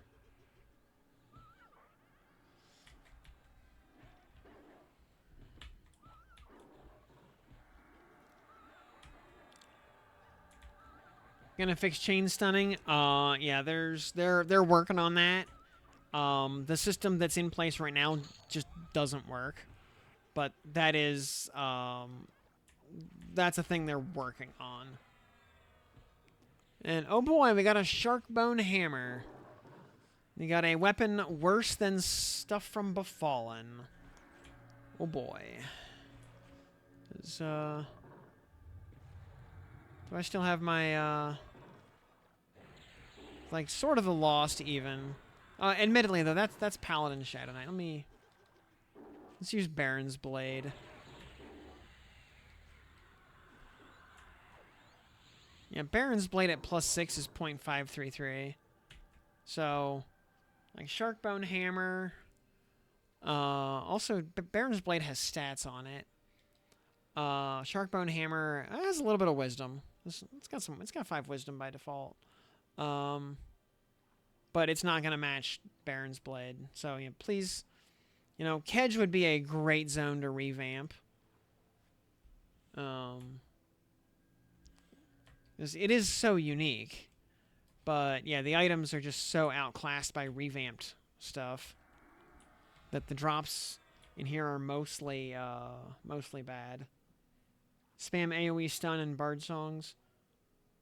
They're gonna fix chains. Oh, the chain stun thing is for players getting chain stunned. Because cleric mobs and paladin mobs, and wizards, to a lesser extent, will spam their stun spells, and NPCs are not subject to spell reuse times. So, something like Holy Might that has like an 18-second recast, NPCs can just go boom, boom, boom, boom, boom, boom, boom, boom, and just lock you down if they want to. So yeah, players can keep spamming stuns. But, yeah, they're working on a way to mitigate enemies completely stun locking you. Especially if you are in a situation where you have to fight like 3 clerics at once. Or something similar.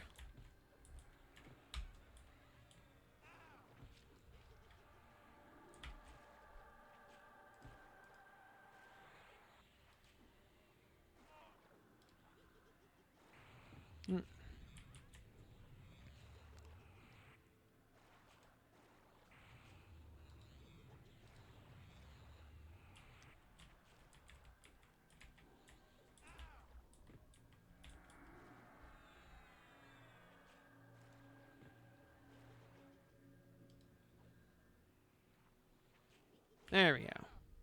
Finally.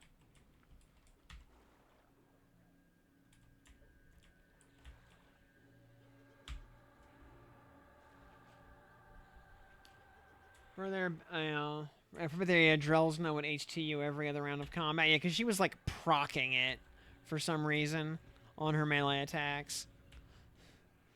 Thankfully, that did not last very long.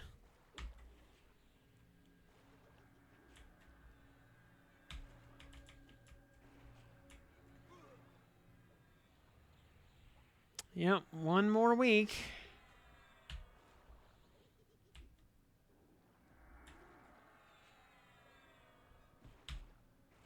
So, oh, yeah, by the way, just a reminder, for launch day, you know, launch will be a nice gala event, so, you know, I expect everybody to wear their tuxedos or, cocktail dresses or, at least a suit and tie, you know, or something equivalent for the ladies.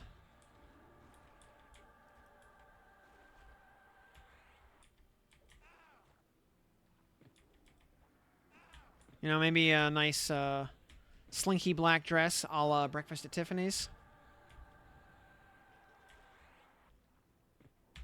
Just saying, ladies, I do have a thing for shoulderless evening gowns.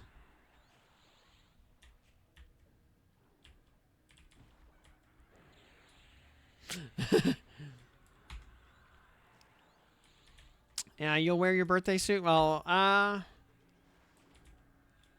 that's not quite, you know, a tuxedo, but,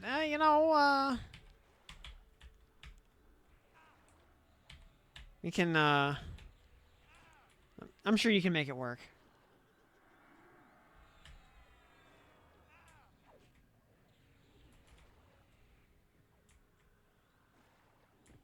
Is being addicted to EQ is better than real drugs? I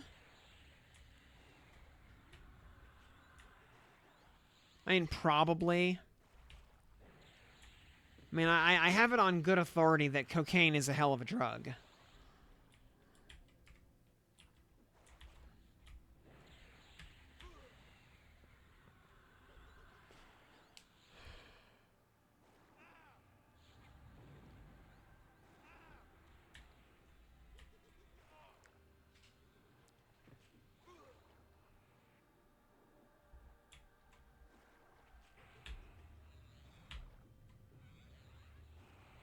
Pal Monk Bard not feeling as awesome as Pal Monk Beast. Yeah, you know, I mean, Beastlord Pet's great, so it's got that going for it.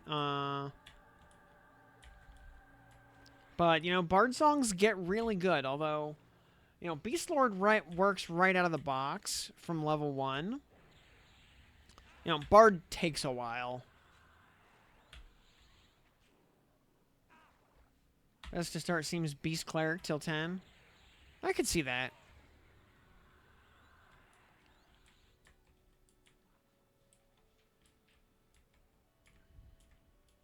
Yeah, strong pet right out of the gate is a huge boon.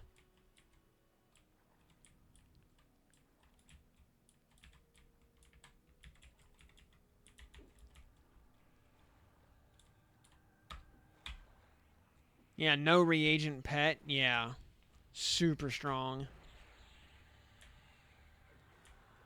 Yeah, pet DPS crazy with sky weapons. Oh yeah. Imagine giving your Beastlord pet like an Aldrin and maybe the Beastlord Sky offhand.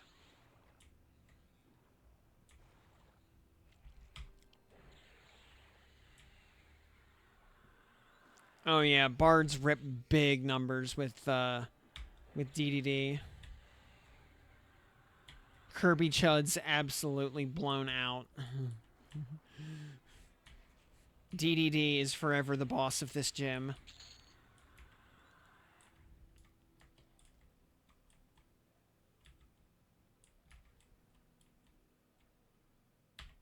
Yes, weapon ratios do matter for pets. In fact, pets will just straight up ignore the weapon if it's worse than their normal like natural attacks. So at least they're smart about it.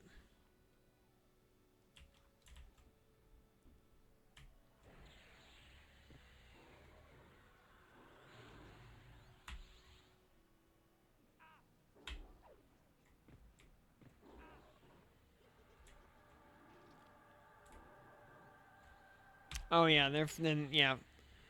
So daily raids won't drop bone chips anymore. They'll actually drop a real item. So there's a reason to just do D4 Inaruk every single day, forever, which will absolutely be part of my like weekly rotation. Actually probably until I get a Shield of the Immaculate, yeah, I'll probably be doing Inaruk like every single day. Go in, you know, might skip most of the other minis. Hypothetically, though, that means also getting a piece off of Maestro every day. Which, getting a shot at Shield of the Stalwart Seas every day, pretty huge. Yeah, and then, Lord of Ire, hitting him up, because he's the one that drops the Shield of the Immaculate.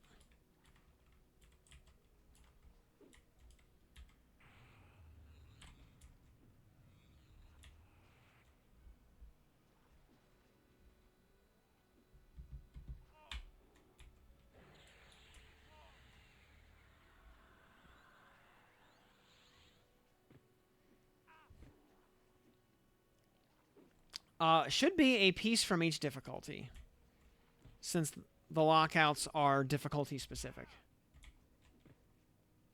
You're gonna put in a support ticket when the server goes down? Nah.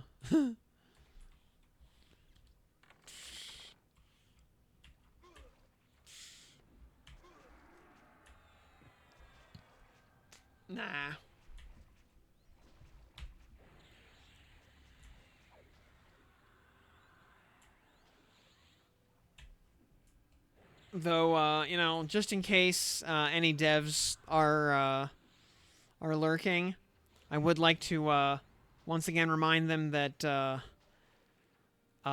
existence is suffering for Flame of Light. It's Flame of Light in its current state is like a Me6. Please either let it be good or allow it to stop existing.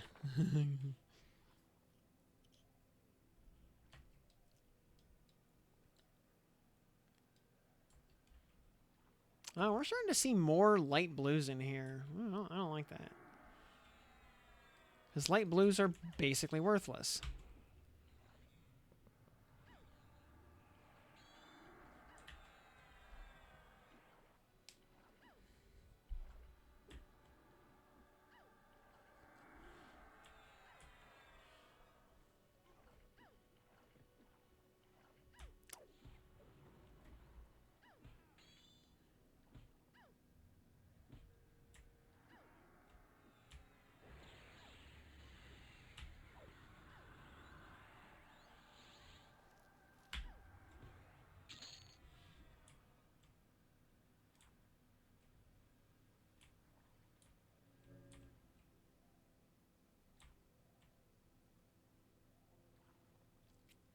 Oh, Shalara's back up.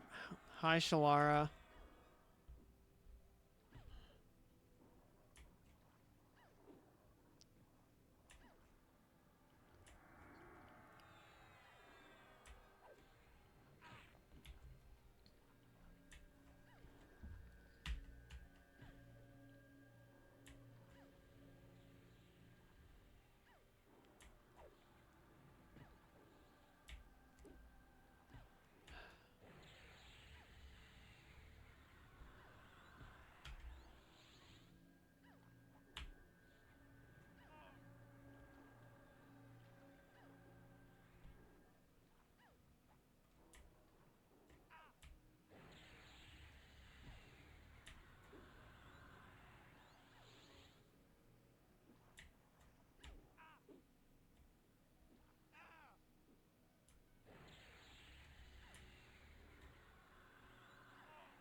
What?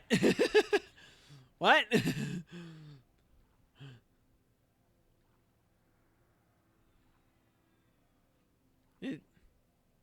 Is she supposed to drop this many gloom water arrows on one kill?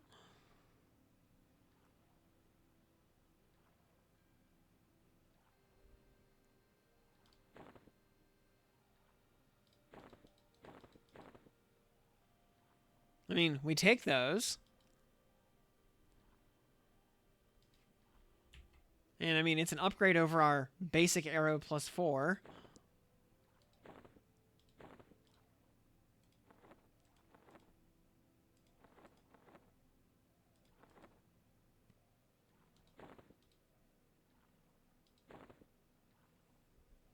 So, yeehaw, we have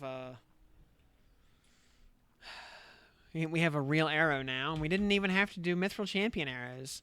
So that's cool.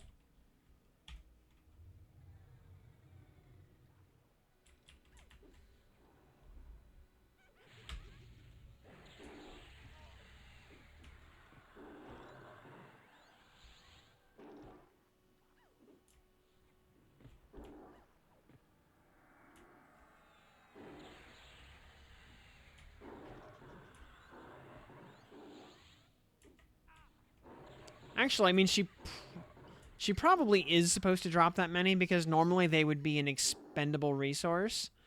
So she drops 6 of them at a time, so you can actually build up stacks of them and hypothetically use them.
So yeah, dropping 6 at a time means she's essentially dropping a plus 6 every time, because 2 4s make a 5 and 2 5s make a 6.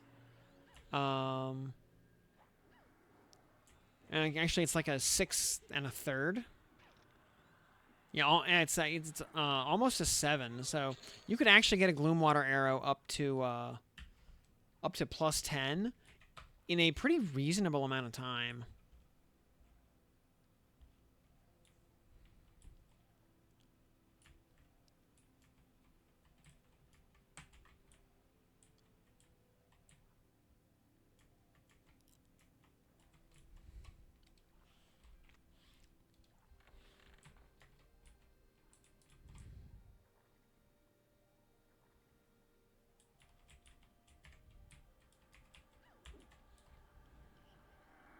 Because, yeah, 2 7s to make an 8. 2 8s to make a 9. 2 9s to make a 10. Is 8. So, yeah, you only... You need, like, 10 kills?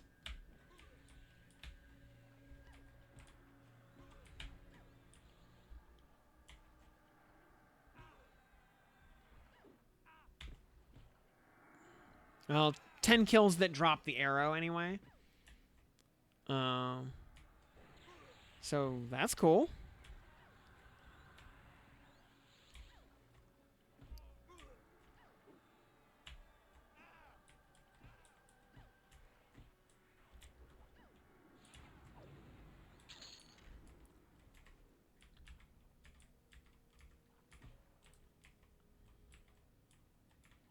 Though I will say, with so many enemies being light blue all of a sudden, the value of the zone is for XP is definitely dropping off here at 45. There's still a bunch of dark blues around, but there's a lot of light blues also.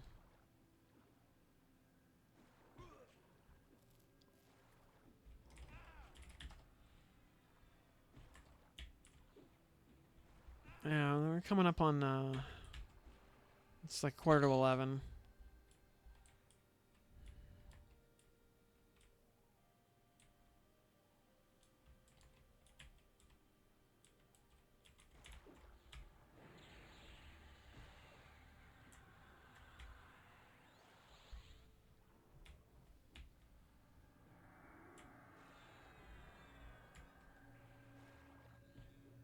44 to 46 is a Freedy Lord.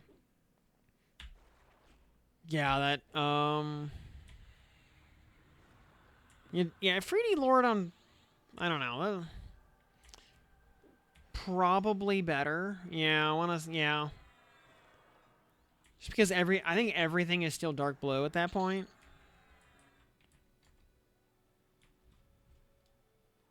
Though, yeah, we'll see once the permafrost revamp hits. Maybe that'll be a game changer. I would like it to be, because for the longest time, permafrost was just the place you went to kill Vox. And maybe grab a prickly pear along the way if you're a Shadow Knight.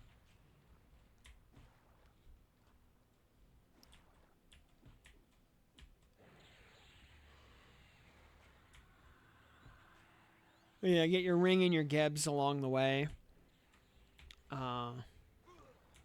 Maybe check the rest of the zone for a few other random named mobs. For a few kind of oddball drops.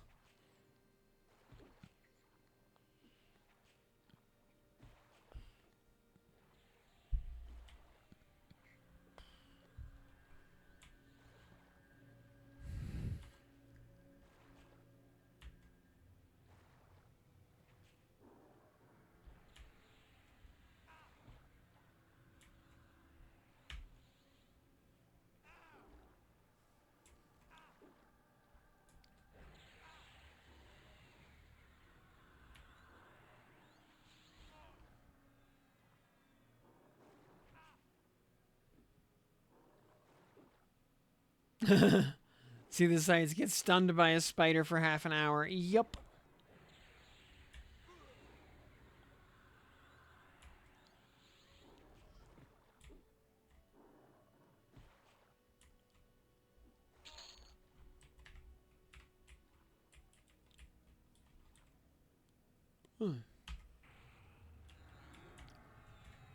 Yeah, the blue cons are still good.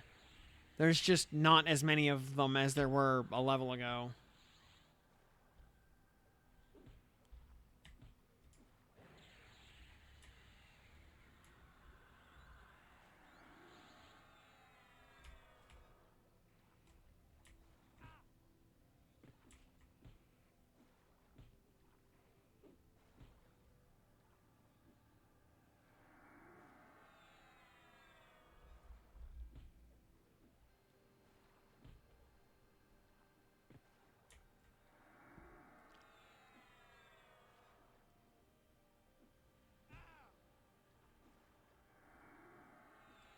Oh, man.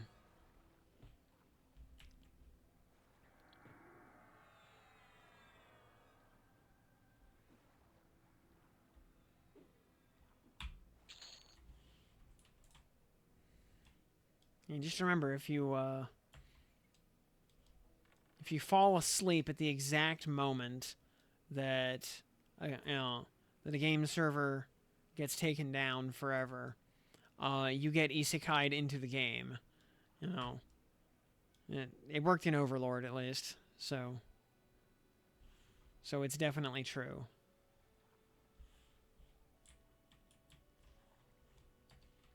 Actually, use a quick med.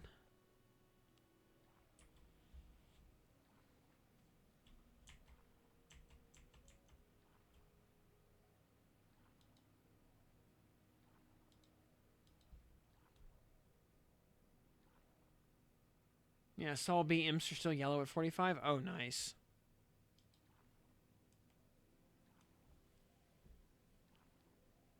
Yeah, I just got to be a little careful. Their aggro ranges are not small. And they're all rogues, so they all backstab.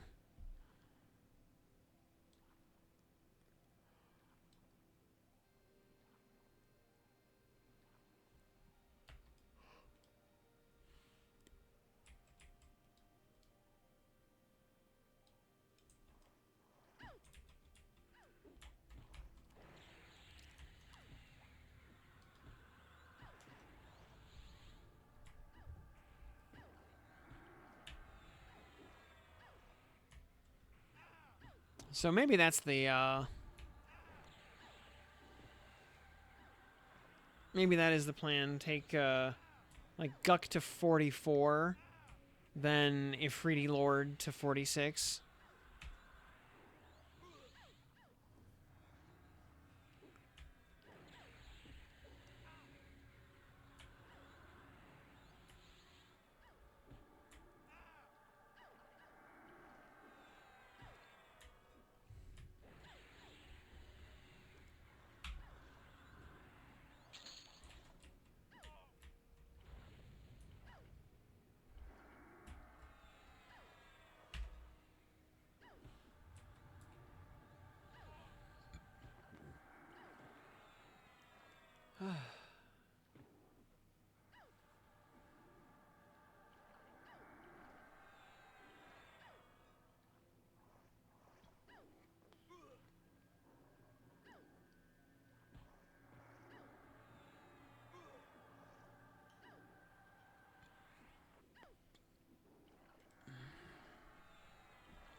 One's blue. So, all right. So, mostly white to yellow.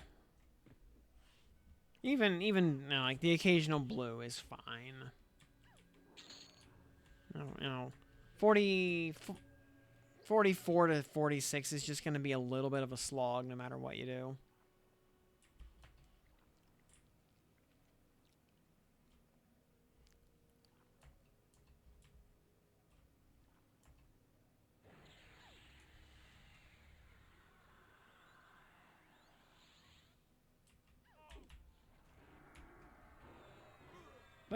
But getting the Gebs for Fashion Quest and the ring.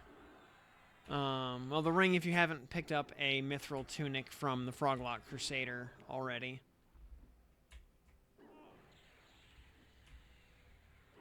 Or if you're a class that can't use the Mithril Tunic.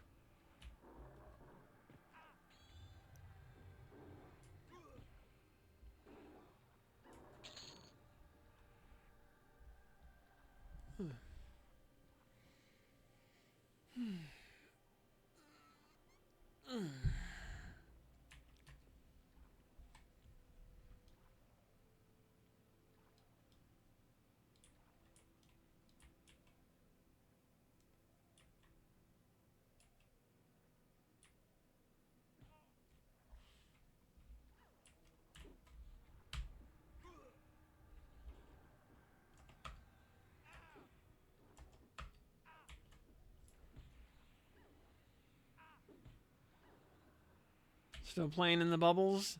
Yep. Taking a little, just taking a bath. What with the splish and the splash and the whatnot. How's it going, Jay? We got about an hour of beta left here. Yep. We got about 67 minutes of beta.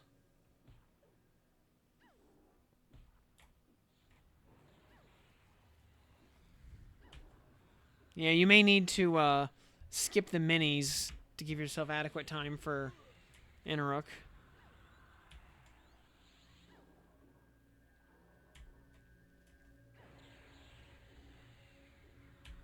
You know, just, you know, kill the trash that you have to kill. Kill Maestro, and beyond that, just leave the other minis alone for time's sake.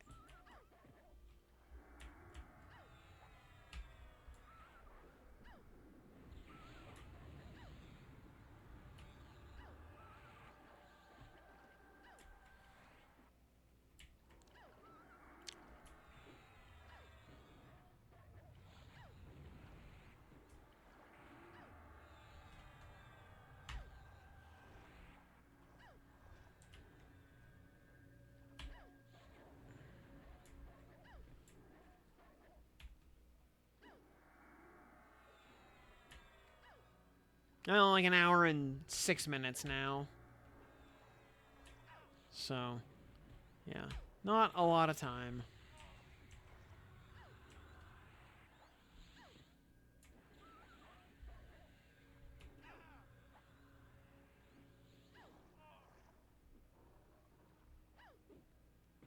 Spending his last hour in Kedge of all places. A little bit.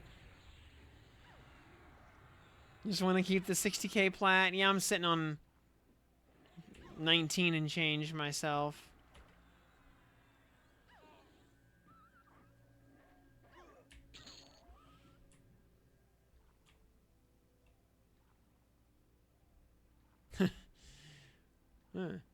In Soviet Kedge, mermaid gives you pearl necklace.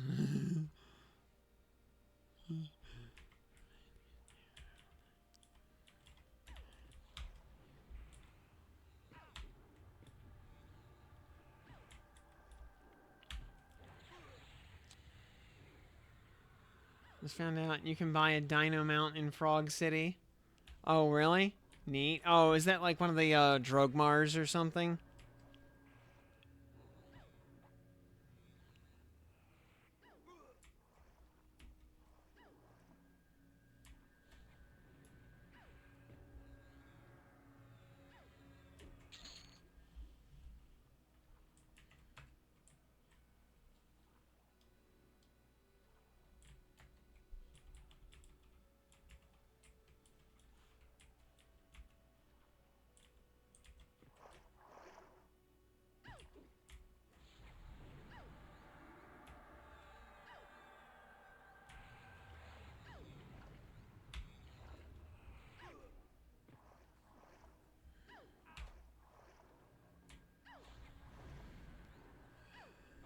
Yeah, I think Drogmars use a drum instead of a bridle as their item.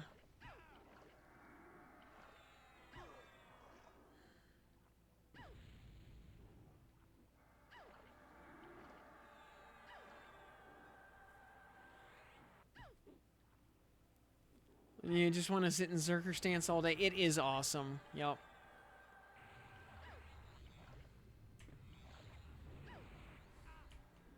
Just a lizard riding a lizard. Hmm.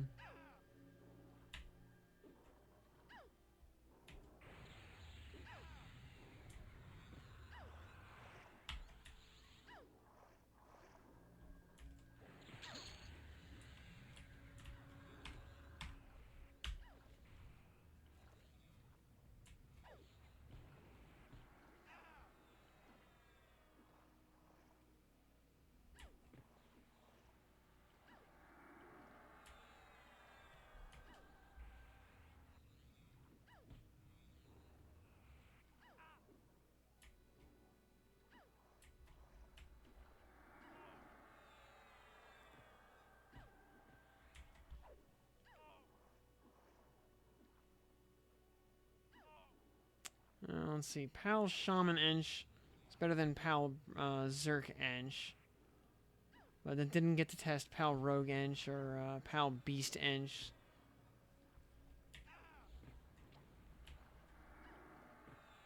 I mean, you could be super meta and do like Pal Monk Ench, like what all the cool kids are going to be playing.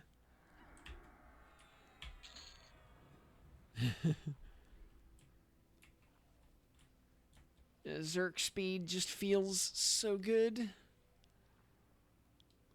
Though, you know, backstab feels good too.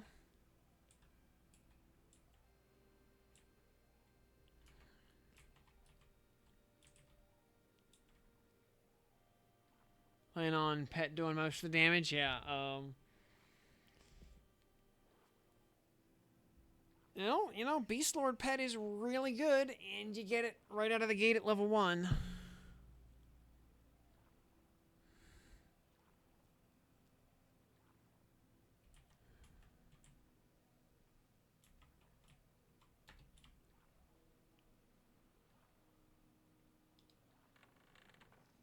Remember Palamonk and concept from before streaming access became meta?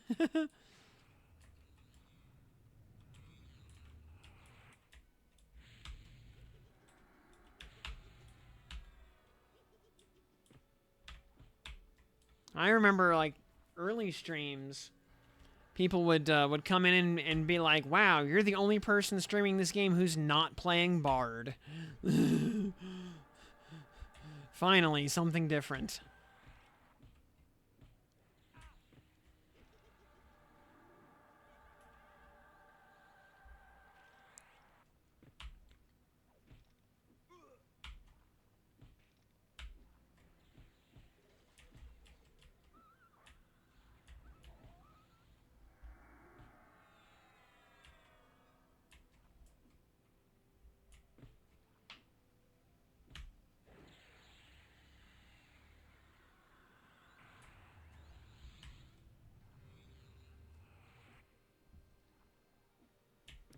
Make Frenzy meta again. Though, Frenzy in its current state, you know, at least while swinging a like +5 or +6 Fiery Avenger, does have an unusually high chance of hitting for exactly 69 damage. So it is a very nice skill.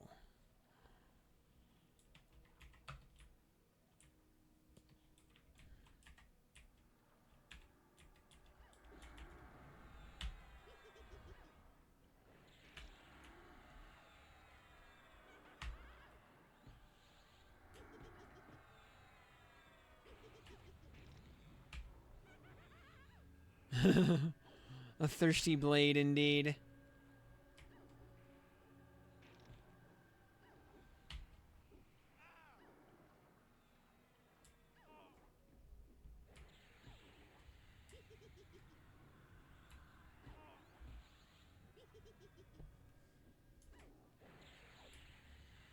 Yeah, and like instruments for the most part, you mostly go from store-bought basic instruments to planar drops with very little in between.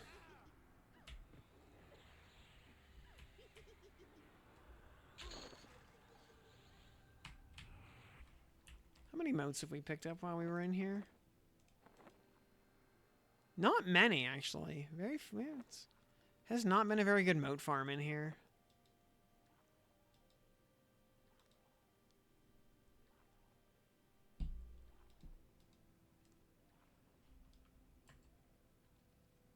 Even on +4.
Oh, hey, we can get a Frenzy of Spirit now.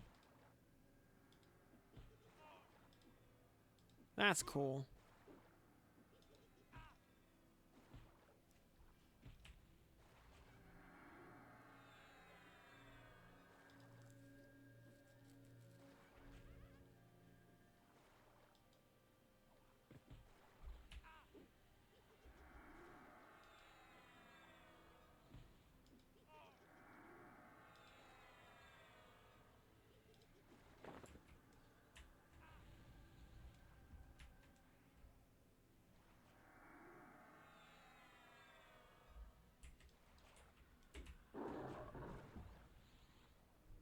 Go big, go ogre.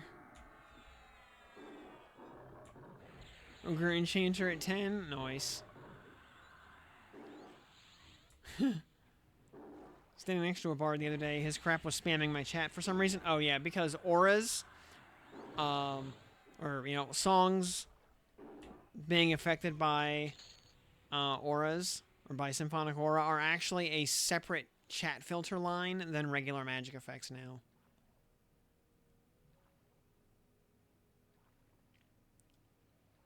Just go down into filters here and spells. Come on. Filters. Spells.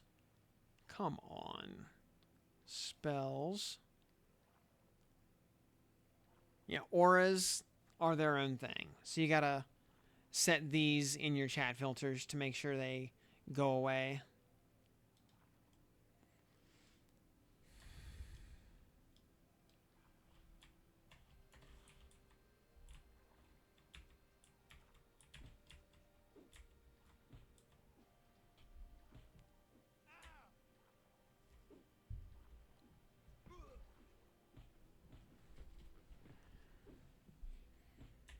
And leveling all classes to like 20 or 25, yeah, you get a ton of AAs. And you'll also end up getting a ton of motes along the way. So you'll just be like ready to rock for all the levels that come after.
You gotta play in at least D3 as soon as you get 0.5 ratio weapons.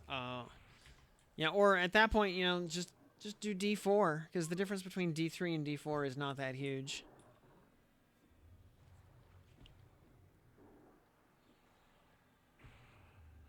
Yeah, you get so used to dropping good motes in D4 that you drop down to like D0 and you're like, man, where are all my motes? Why am I getting these garbage infinitesimal motes?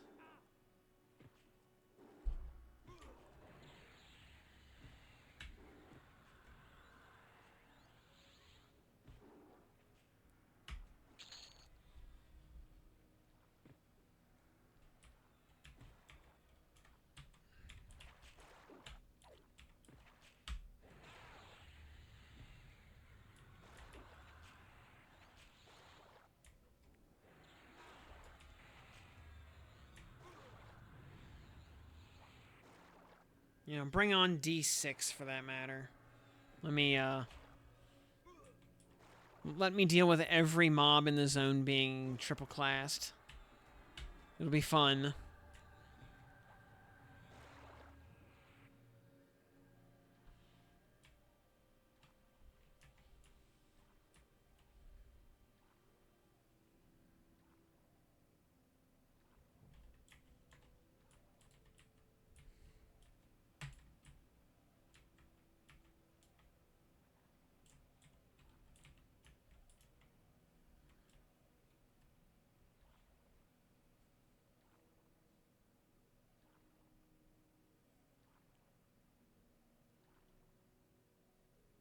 Yeah, in difficulty 3, you'll get a lot of tier 4 motes, whereas in D4 you mostly get tier 5s.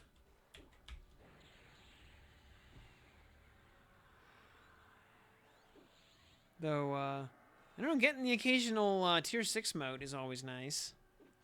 Doesn't happen very often, but it's nice when it does.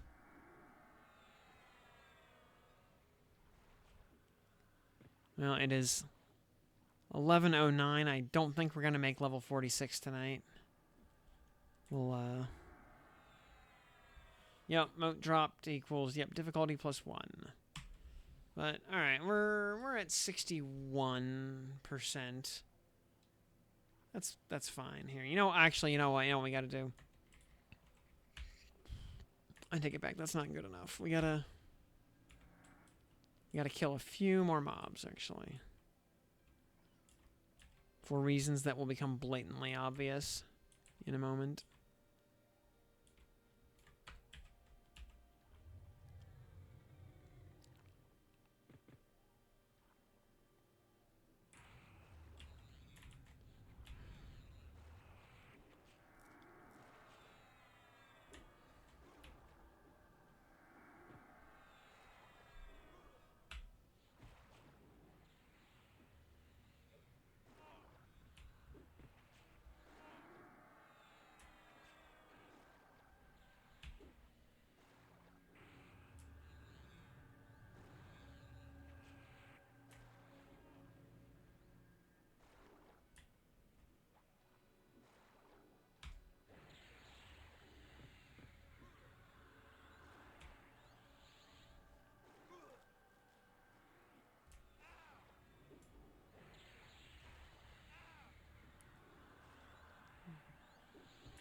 Alright. Hey, you won, pal Claire Ench. Yep. GG. Well done.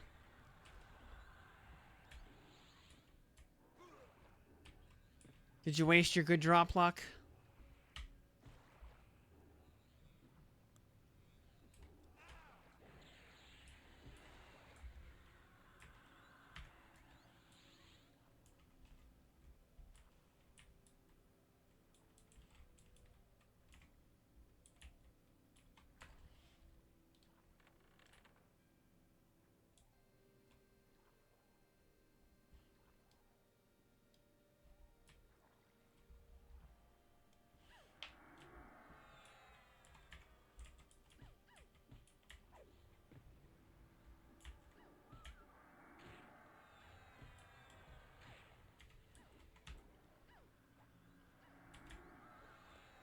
Just, you know. Alright, just kind of mediocre drops this time. So your RNG is still safe.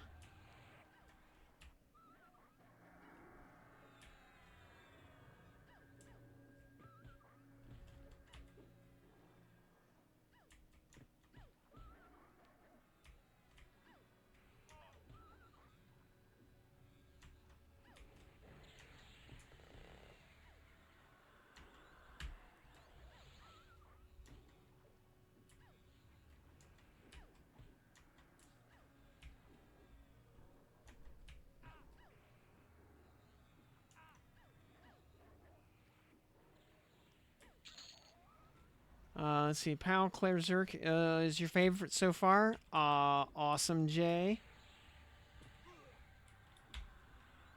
I totally called it. Nice.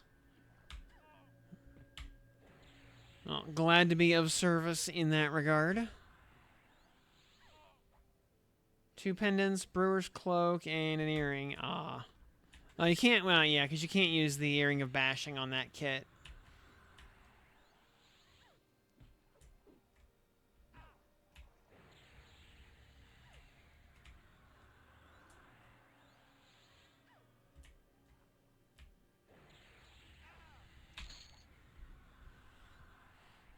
Yeah, not being able to use the earring of bashing is kind of a downer.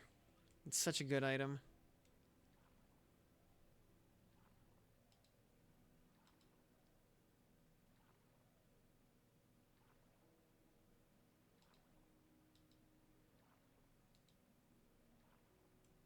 Deleted it out of spite.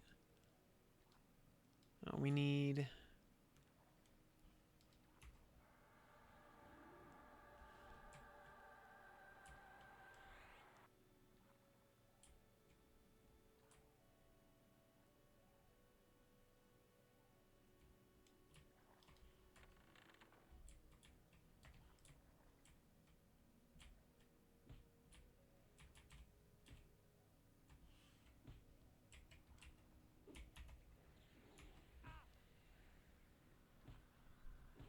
What are we farming? Oh, just some XP. And we get down to the dwindling twilight minutes of the server. And, alright. We have reached 69% XP towards the level. So, that means it is time to Origin.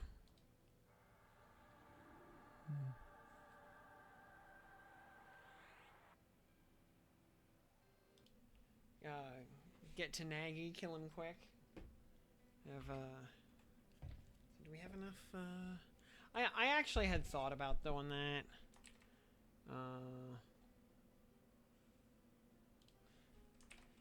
But we got about 45 minutes. It takes a minute just to grind through all the fire giants. No, I have a better plan, actually. Because first of all, have a bottle of Coteau Vendange Tardive, some late harvest ice wine right here. Very nice. Shit. Nah, not that cork would be able to. I'd be able to.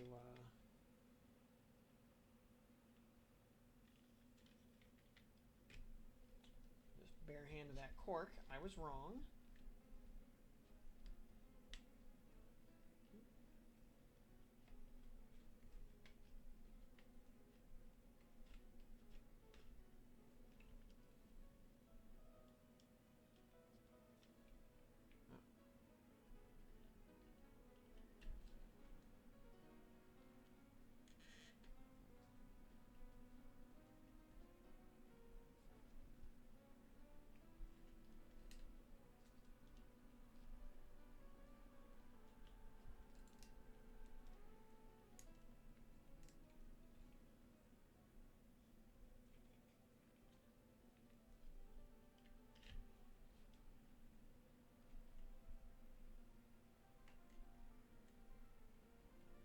This cork is being very quirky. I may have to brute force this cork. Yeah, I can't. I'm gonna have to actually use a knife to.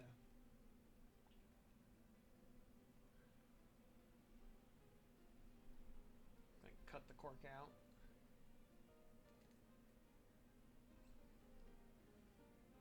Or a,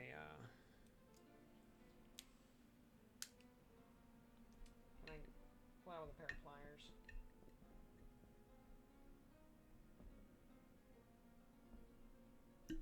Yeah, okay. When in doubt, pliers. This is why I keep a multi-tool at my desk. Because you never know when you might need it.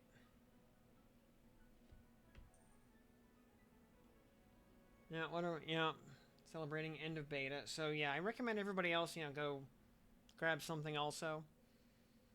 Oh, this smells delightful. Mélange Faldive Fontenacre 2013. This was a. I was saving this for a special occasion, but this is about as special as it's probably going to get. Got my Farber Brothers Crumbcraft glassware here. Perfect for a nice little tink tink effect.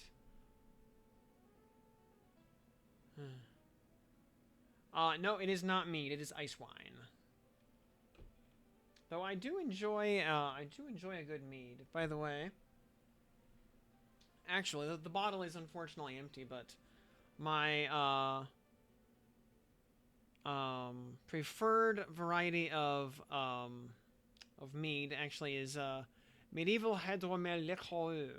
It's a sweet mead from Quebec. So love this stuff, and it's cheap too. This stuff is like 15 or 20 Canadian dollars in Quebec. So.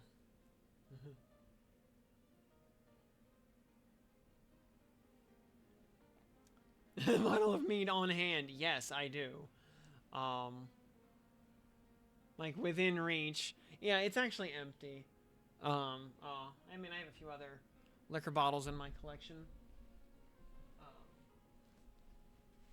I have to reach a little bit, but I also have this empty bottle of Spicebox Original Spiced Whiskey. This stuff is awesome if you can get it. Again, it's something you can only get in Canada. I usually get it around like the Mississauga area. The distillery is actually in Quebec, though. It's in Montreal. And I've got one more down here. I gotta reach for it though.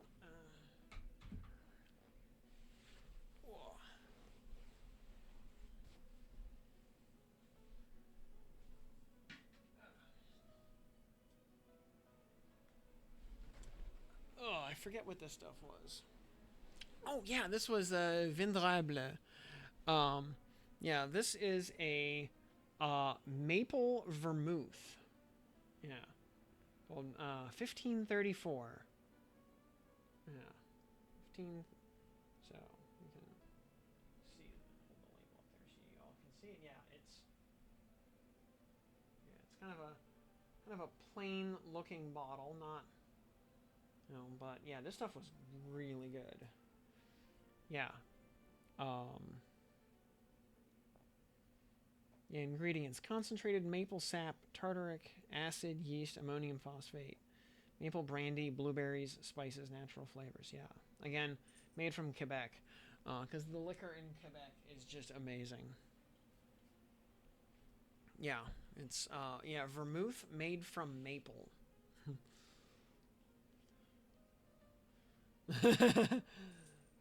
No, actually, just a few of these. I keep the bottles around for collecting. And Foilor, or perhaps Foilor, just watched the AA video. Oh, thank you so much. You watched the AA video. And hey, thanks for that follow and that Prime sub. Really appreciate all that. Thank you so much. Ah.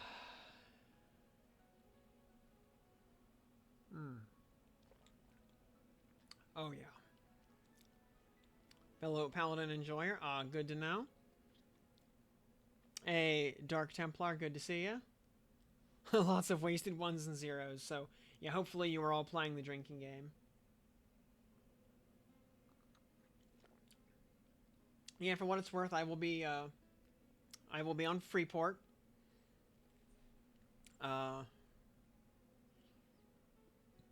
Calls for a sub celebration. Well, I mean, if you insist. You're my best Gatsby face there. So should I go put my tux on real quick? I mean, we've got a few minutes. I could put a tux on. Or save that for the comeback next week. AJ dropping 5 more gifted subs. Thank you so much. Keeping the lights turned on again.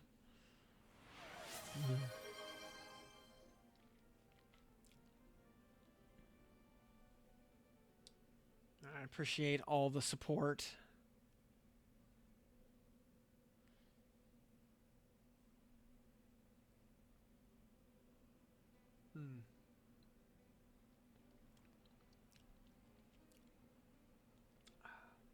Ice wine just hits different. There's a guild on Hallis called Over the Hill, Over the Hill Giants.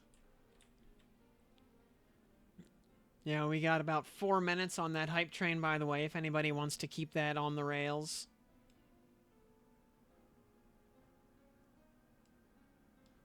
Yeah. We don't just live in a world, we live in a society.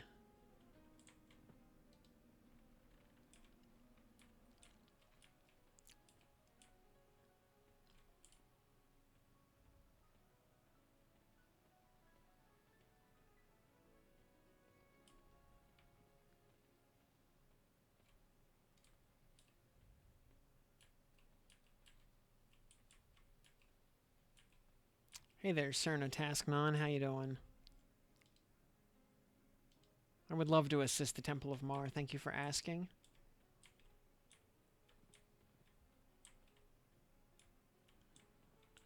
Tried to get an older streamer, wants to form a guild named Grandpas of Norath.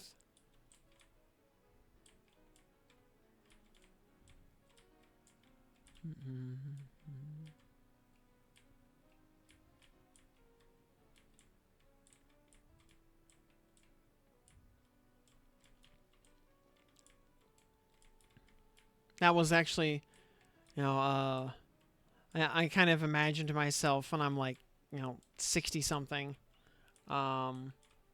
just playing old like Super Nintendo games or something. Have a channel like, Grandpa's Golden Gaming or something.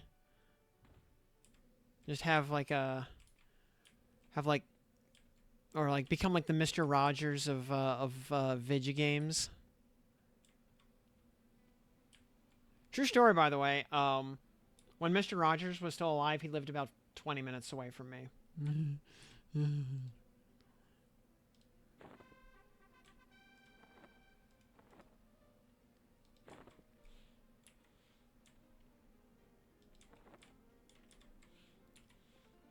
Like, I drive past his house, or what was his house, on a regular basis.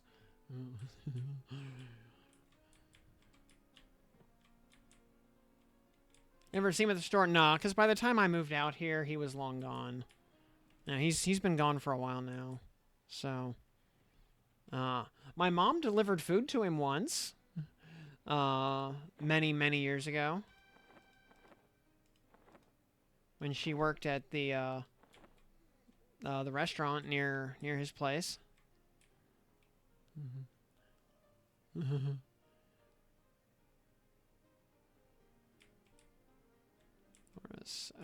We gotta go back up to the front door.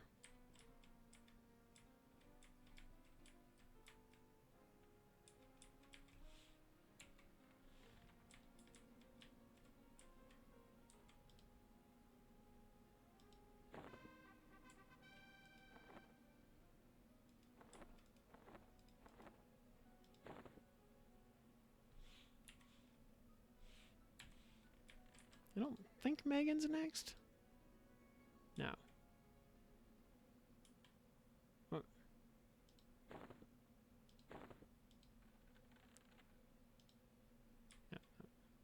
No, because there's Sentry K down below. Or Janelle, excuse me. Yeah, Sentry Janelle down here.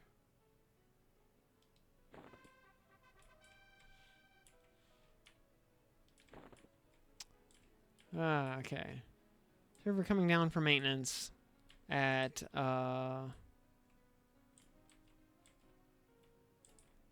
21:17. I think it's a little bit 9, 12, all right, 12:17 is the official shutdown time, apparently.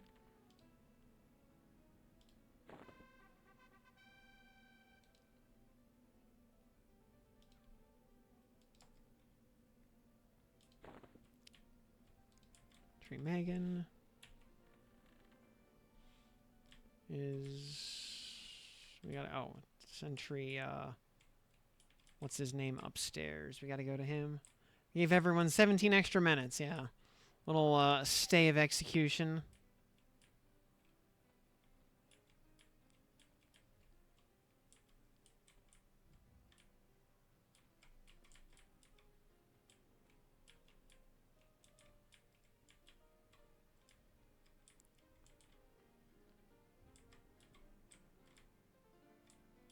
Oh, some, yeah, Sentry Theo.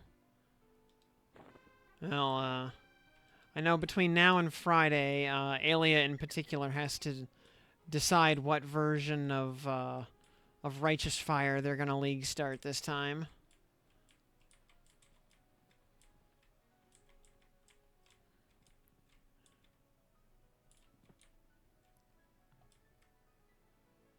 Oh, 9:00 and 17 seconds, actually, yeah. That is, so, yeah, actually.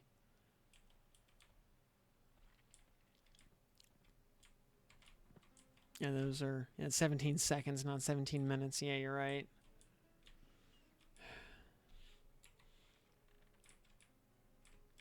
Oh, that's okay. We got time.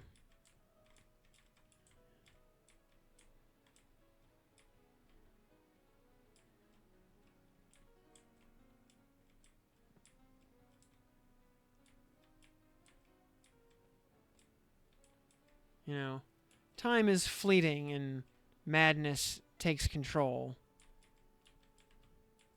But I remember doing the time warp. Drinking those moments when the blackness within me and the void would be calling, let's do the time warp again. Where did Sentry Warren wander off to? He's always a...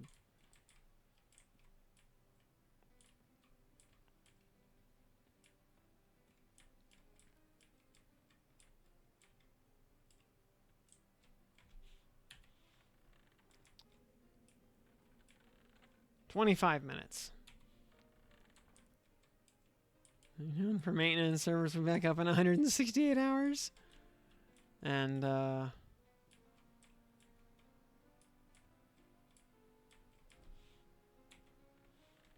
Sentry Warren, where'd you go, buddy? I know you're out here.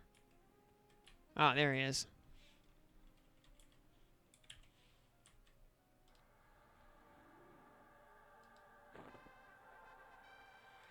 Alright, we got that. We've got our can of Monster Energy.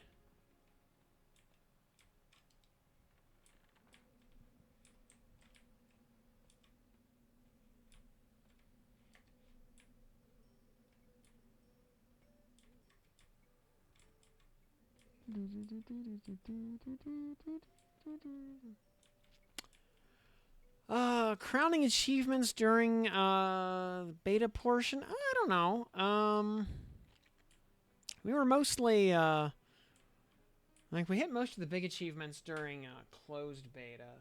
So open beta was more for like testing meme builds just to see if we could make them work. Which we did. You'd pick a solo Pal Beast. You think it would do okay? Obviously Enchanter or anything would work. Yeah.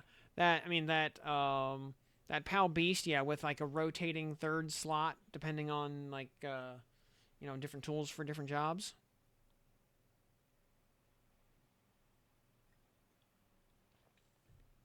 I think would be pretty valid. Because you've got the traditional hybrid problem of, by the way, is Lucan up? Lucan is dead, actually.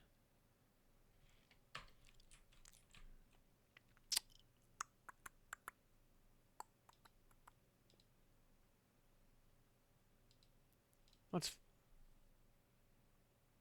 550 AC, 6710 HP?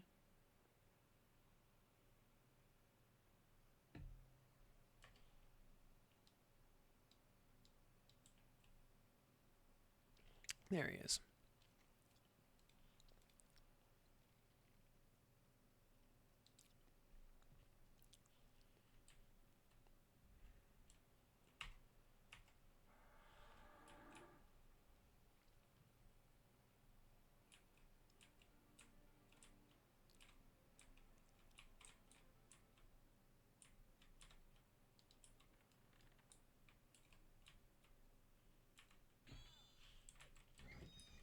Hey there, Guard Fraldo. You have chosen violence.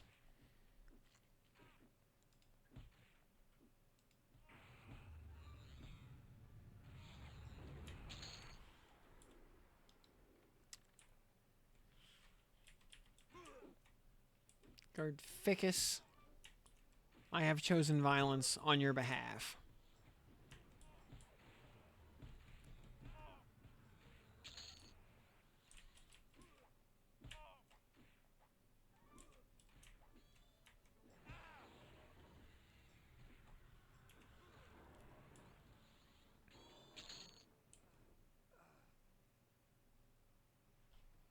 Proud to have killed all without a tank. Just Bard, Monk, Druid. Very nice.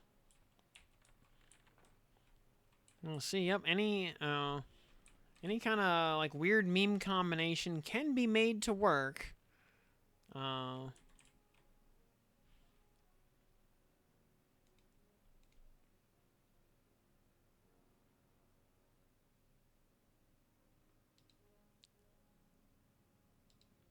So yeah, never let anyone tell you you have to play X, Y, or Z in order to do a thing.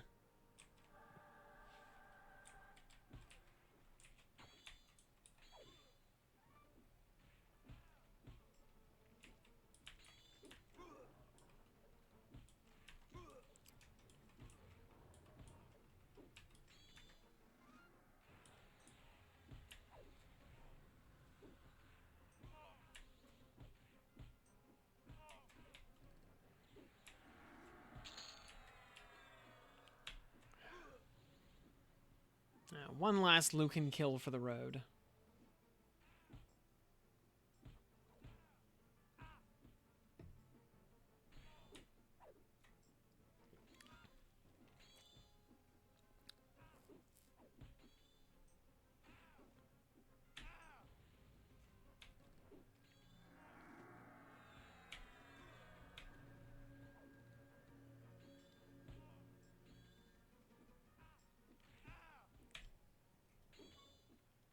And he felt like an order of magnitude less difficult. Yeah, he used to be way harder than Kazakh.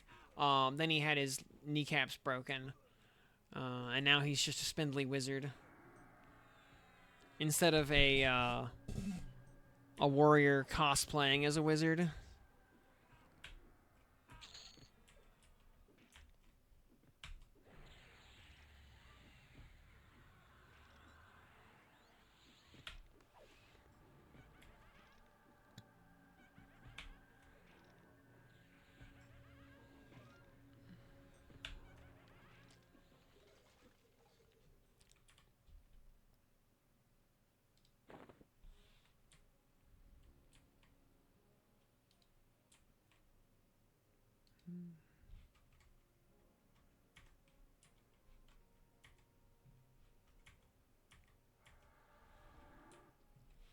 You have any AAs to spend?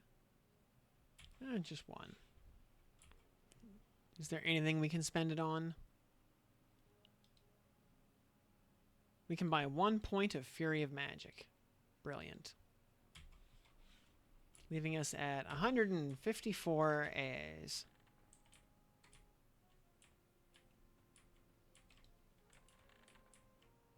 And level 45.69. Nice.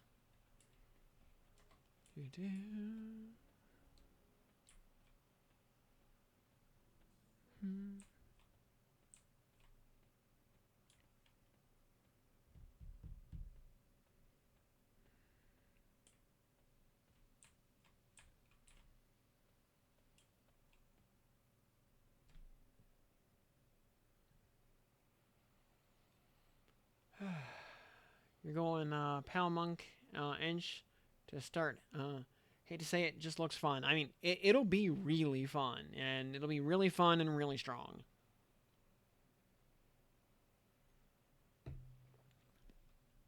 And it's becoming really popular for a reason.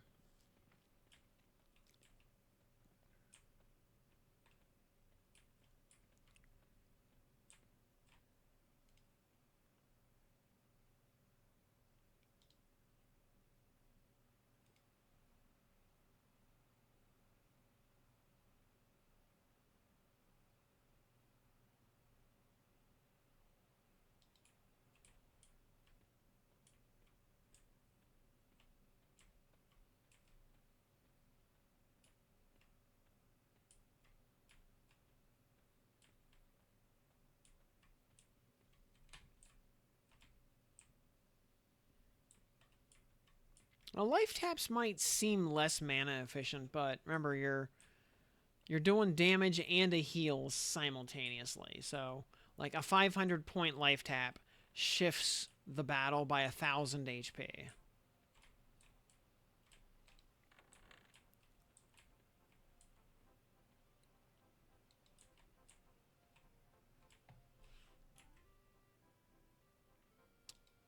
All right, Pet. Sorry, I need to borrow your Fiery Avenger for a bit.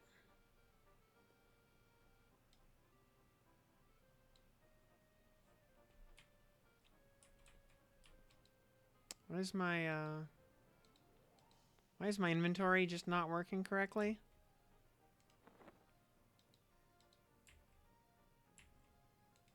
I can't pick up items for some reason. That's weird.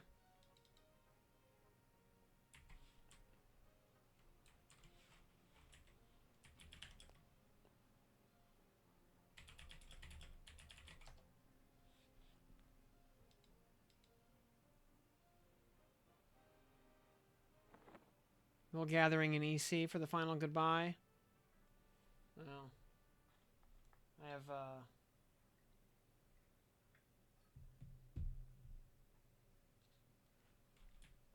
server coming down in 15 minutes. There we go.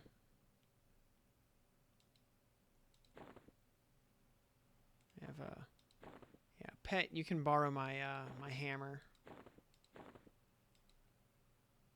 And my you can borrow my sword there, Pet.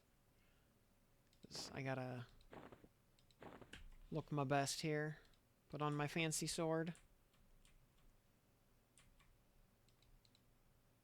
Because I got someone waiting for me out there.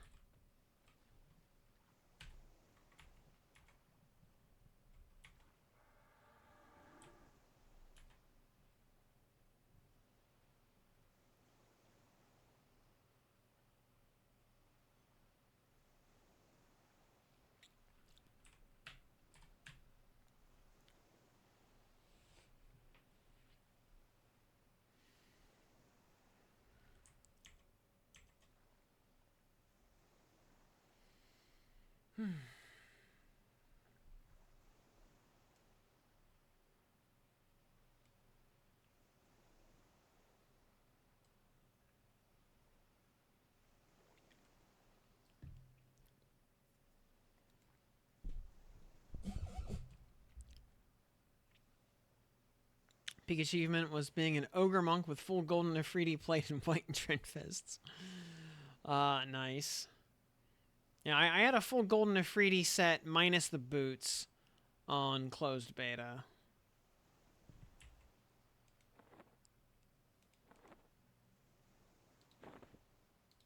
Yeah, we will. No, you know what? Stick with the classic Valorian blue. Hey there, Zyron. Sorry I kept you waiting all this time.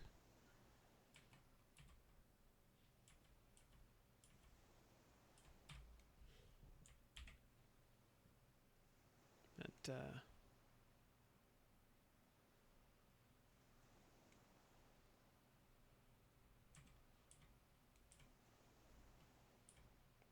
let's see.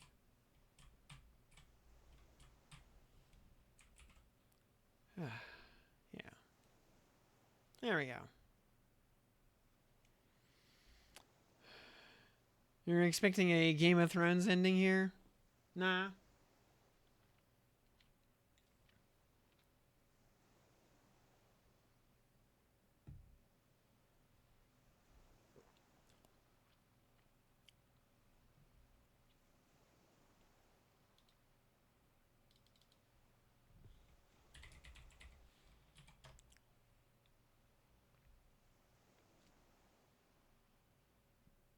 $12 Well, we have the nice countdown, at least.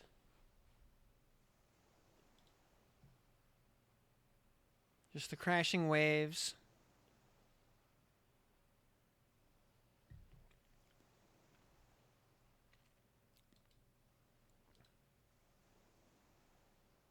Yep. Guards are gone outside Felwith. Oh, someone might have killed them. I need to save some folders or something right now to be ready for the new server. Yep, like we I'll show you again here. You go into your EQ Legends folder. Just search that folder for your character name, and there's all your files.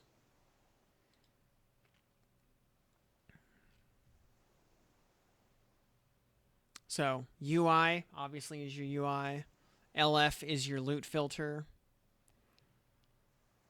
Also got some backups and other assorted stuff. So yeah, you can rename these files appropriately because you've got, character name underscore server name. And you can just rename those as appropriate to transfer those between other characters or other servers. Representing the guild, nice. Thank you for that. Keybinds is in...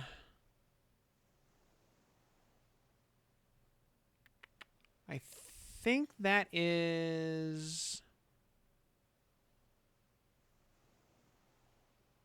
Is that this one? I gotta actually look in this file. This has all your spells and stuff.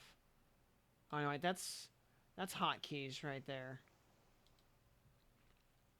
Loot filter, GN. Hotkeys are actually universal. Those are what's the INI? It's in an INI file. EQ client, I think, .ini.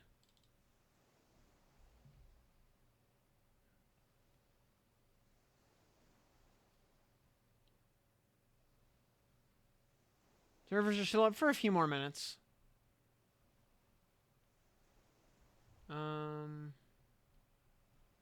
EQ client.ini is... Oh, yeah. Yeah, EQ client.ini is where all your key mapping is set.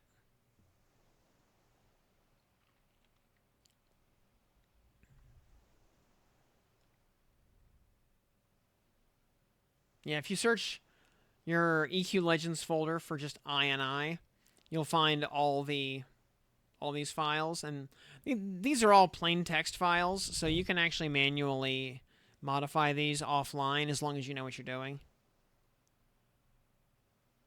So, let me put the display capture back on. Yeah, EQ client.ini right there is where your buttons are. That is global to the install. That's not character specific. But if we look at this, you'll see at the bottom of this, or near the bottom, is key mapping, whole bunch of stuff, and then a bunch of ASCII codes for what keystroke does that. As well as a bunch of other user-defined stuff. So there's a whole lot of settings in this file. Basically, half of the options screen is in this text file. And yeah, like I said, it's a plain text file, so you can just modify it offline as long as you know what you're doing. Yep. Ash and Swift, yeah. There's fun beta, launch in a week. The count function is the /who command.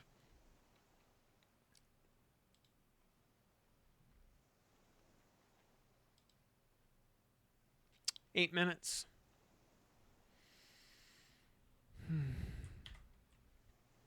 Yeah. Just turn off the UI. We don't need it. Other than, yeah, 8 minutes. Yeah, all right. We'll keep the UI on for, what if it's too long to list? In the Apocalypse Party in EC. And Swish 2, welcome. You got one of the gifts. Very good. Glad to have you on board here. Welcome to the program. Everyone, yeah, you got 7 minutes left and counting. So yeah, go grab a drink.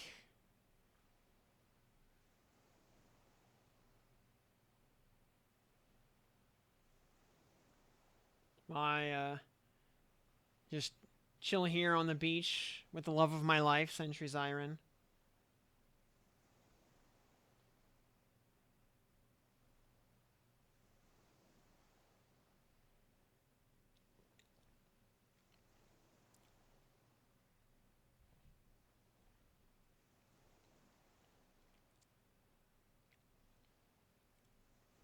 The end of the world as we know it. I mean, I can sing a lot of REM songs.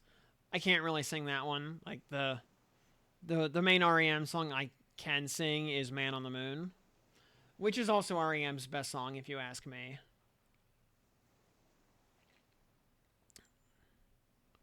Let's see here. Dark Templar says Swish is basically EQ royalty. Oh, care to elaborate? Because I never played P99, so.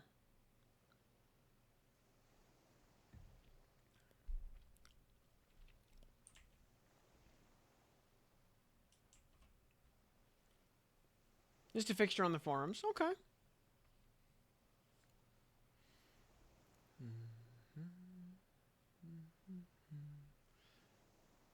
4 minutes.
I never played 14 1.0.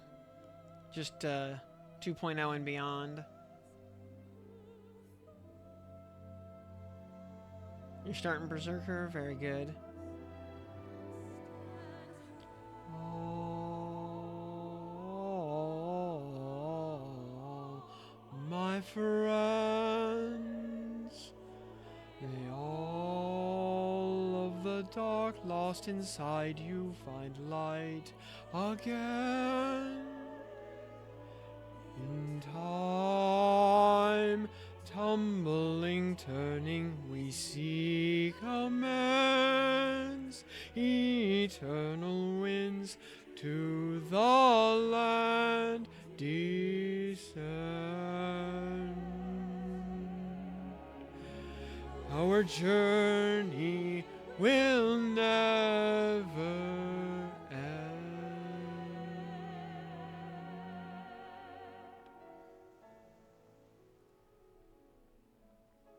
Yeah, reminds you of the 14 1.0 ending. Actually, this is the Shadowbringers ending. So, You're close.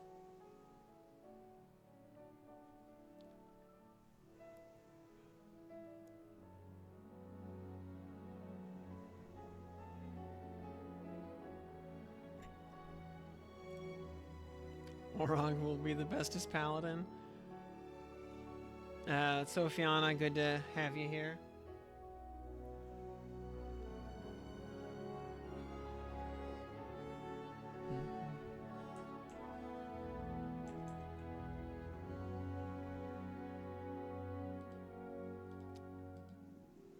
From those who've fallen to those who'll rise, a prayer to keep us ever by your side. An undying promise that we just might carry on in a song. Pray don't forget us, your bygone kin. With one world's end does a new begin. And should our souls scatter unto the wind, still we shall live on.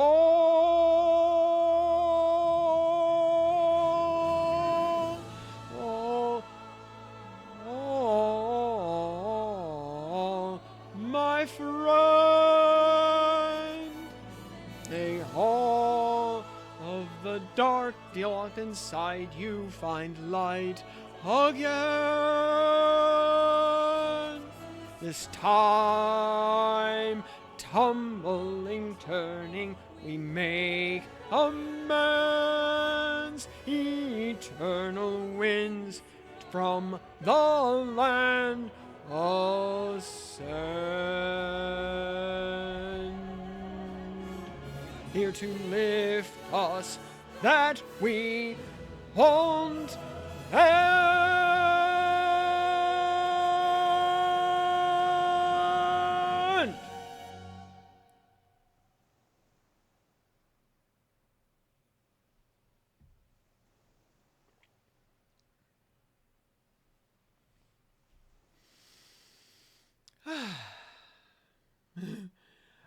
Planet 65 got a nice bottle of ice wine here.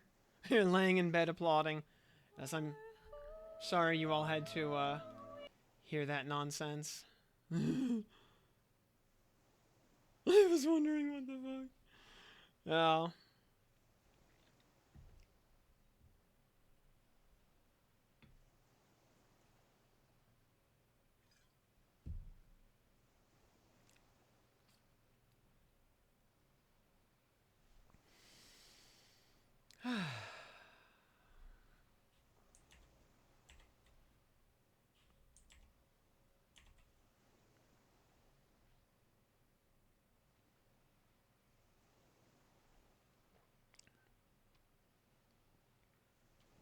Yes, it's okay. I know everything was horrifically off-key. I know I can't sing.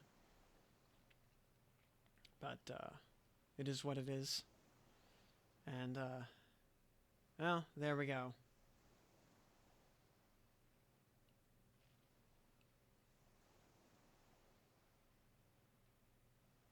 Yeah. Hey! We're still technically here.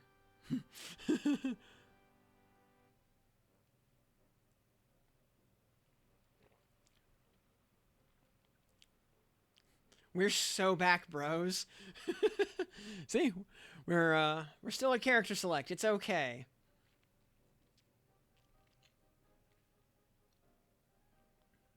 But to Sentry Zyron, don't worry. I'll be back for you, love. Just wait for me.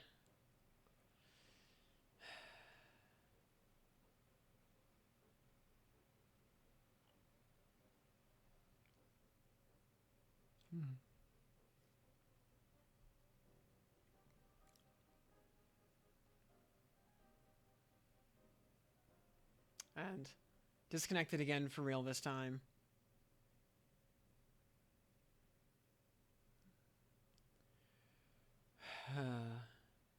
Just got done raiding the Ghoul Lord with KTA with 9 level 10 gnomes. Oh, good times.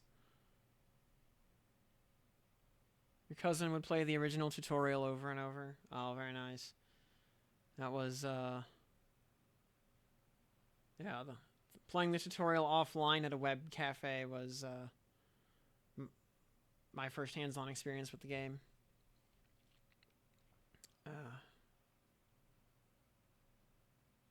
And yeah, all right, the gnome apocalypse succeeded at taking down Ghoul Lord. Well done.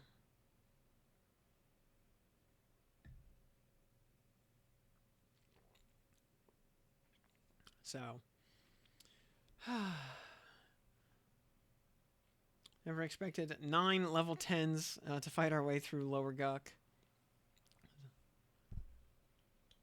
But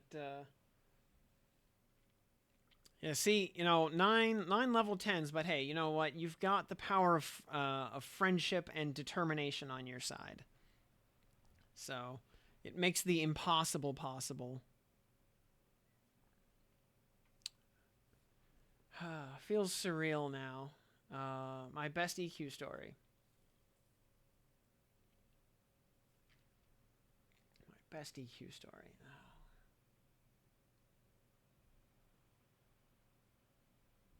Let's see. What?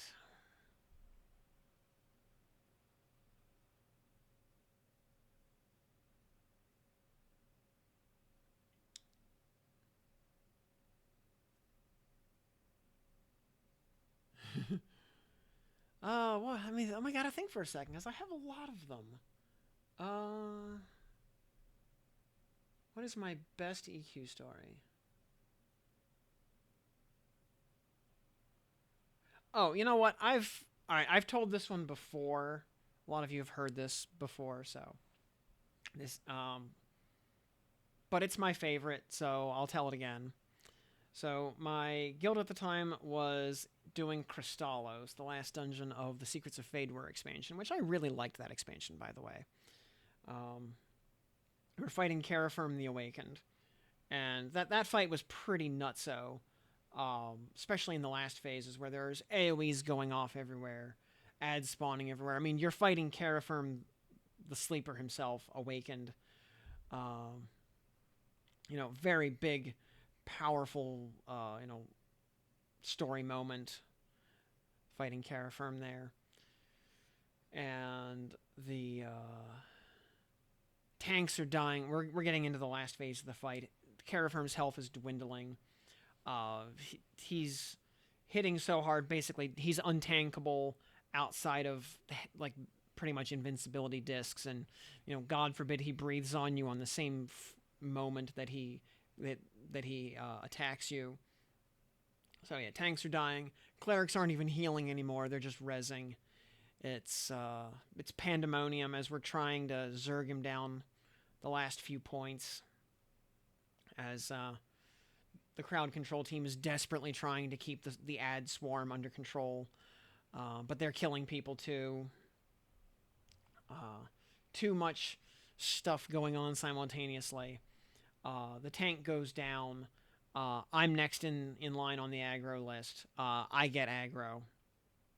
He just kind of like wipes out my whole health bar in a moment.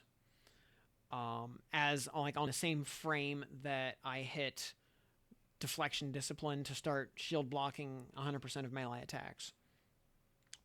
But that round of melee knocks me all the way down to the purple club.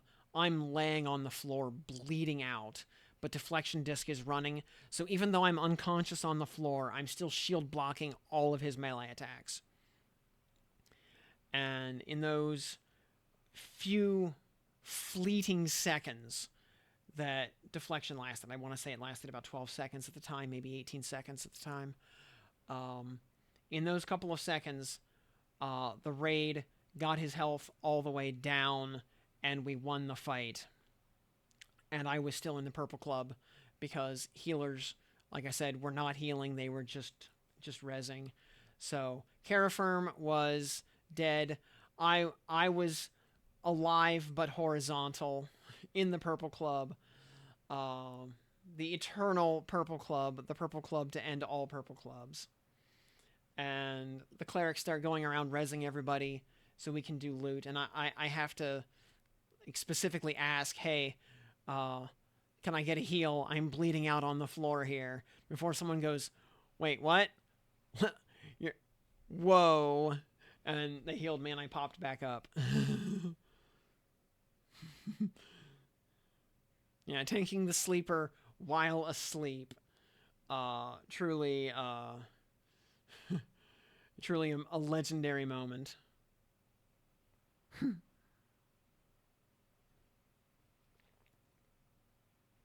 Yeah. Yeah, great times.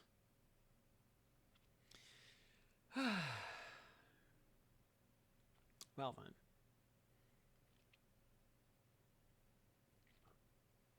Let's see. Is the server back up yet? No, it is not. Okay. We have to wait a little bit longer, it would seem.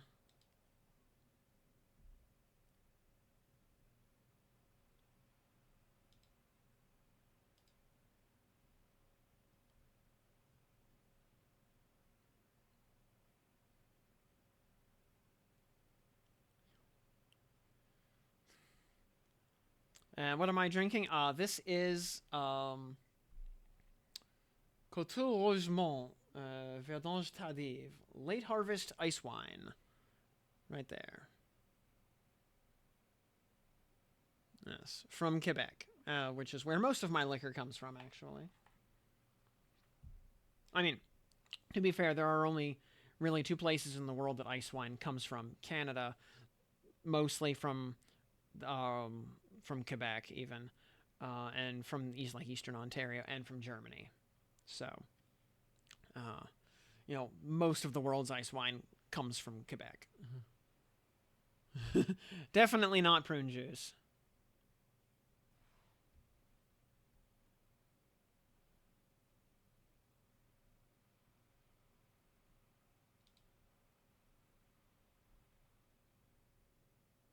Let's see. You bought EQ from Best Buy in 1999. And the associate said, "Play Tenare. I have a mage." Nice. Yeah, I remember the manager at my electronics boutique played EverQuest. So whenever I would go in there, we'd usually chat about it for a bit. Because yeah, I bought my original box copy of the game plus Kunark and Velius all at the same time from the electronics boutique in my local Galleria. And yeah, that was one of those interesting malls that ended up having two GameStops in it at one point, because there was an electronics boutique upstairs back when electronics boutique still existed, and somewhere along the way a GameStop moved in downstairs, right below it actually. They were on the exact same XY coordinates. They were only differentiated by the Z axis.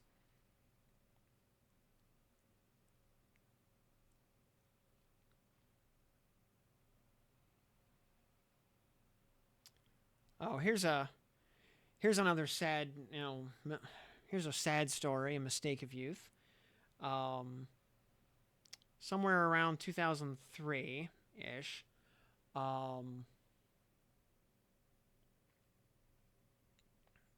Yeah.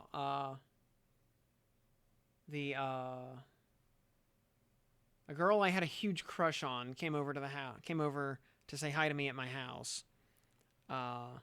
And she had her best friend with her, to pretty much ask me out on a date. And I was too busy farming Emperor Sra keys. Missed opportunity.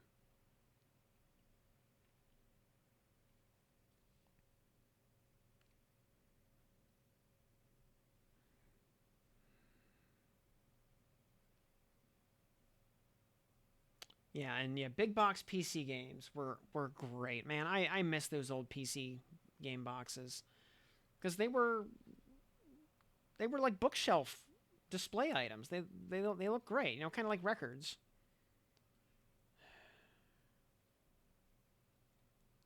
Yeah, good to see I have the right priorities because I already had my key and Bane weapon. I was helping my guild. I was helping everybody else get theirs.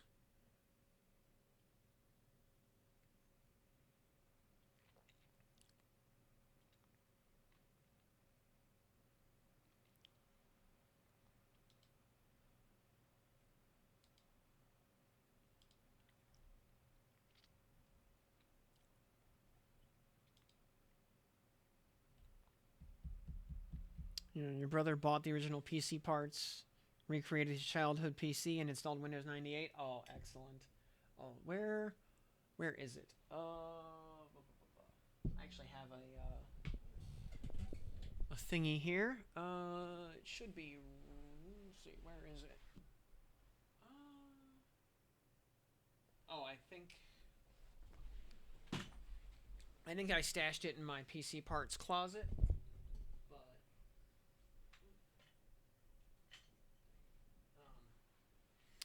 yeah, I think I stashed it in my PC parts closet. But I have a special thumb drive that uh, contains an installable version of Windows 7 Professional 64-bit edition. Get the dwarf helmet. I mean, my dwarf helmet is right here. So, it's always by my side, just in case.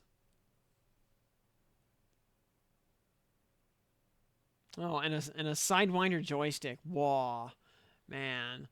I remember those days. Flight Sim 98 based. Unbelievably based.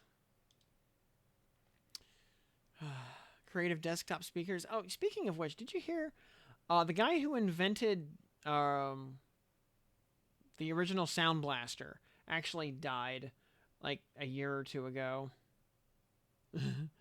Save some dwarf chicks for us, please. Well, you know, I'm not really into like bearded women, so you know, I don't usually go hang out around the dwarf bars. Now, short stacks. Um, Short stacks are truly the gentleman's fetish.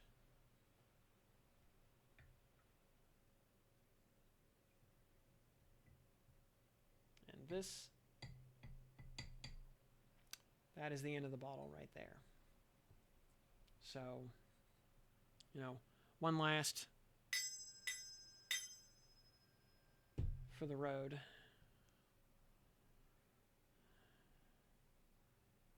Yeah, MIDI media. Yeah, I enjoy me some chip tunes and MIDI tunes and whatnot. So, but yeah, to the end of beta.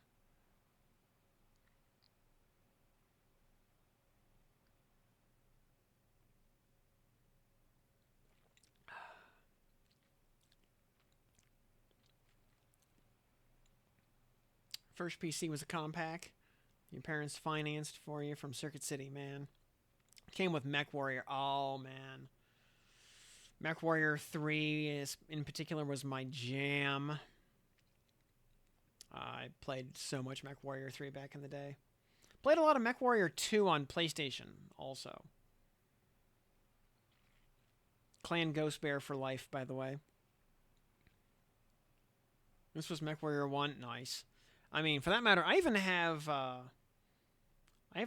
the Super Nintendo Mech Warrior game, which was a ton of fun back in the day.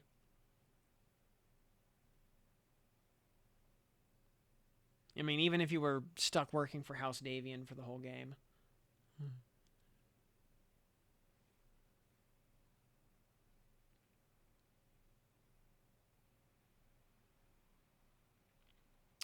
Your teenage years were comprised of Baldur's Gate 1 and Planescape Torment. Excellent. Though, I mean, you know, Baldur's Gate 1, though, I think has aged very badly compared to Baldur's Gate 2. But Planescape Torment has aged like fine wine.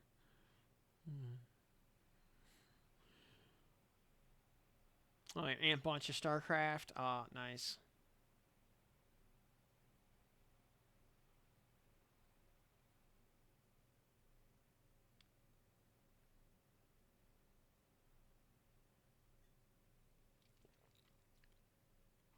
Yeah, I would say honestly, the only reason to play Baldur's Gate 1 anymore is to set up a save file to import into BG2.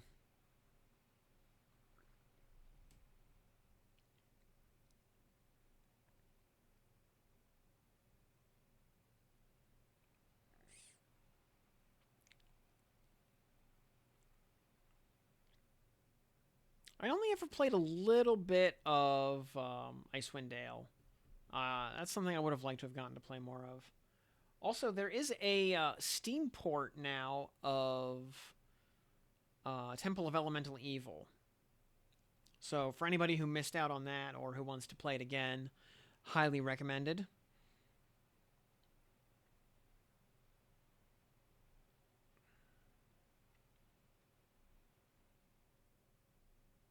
Also, it's kind of amusing once you realize the original Final Fantasy 1 is just a direct ripoff of Temple of Elemental Evil.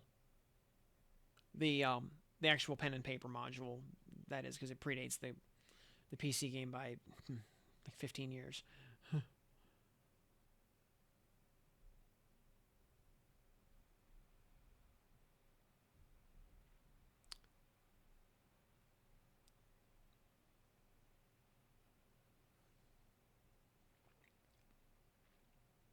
Well, the glass is almost empty, so we'll be wrapping this up here momentarily. But I'd like to thank everybody who's been with me through the beta journey. Uh, this and and for those who've been here since before that even. And what a journey it's been. Swish 2, thank you for that follow. Glad to have you on board here.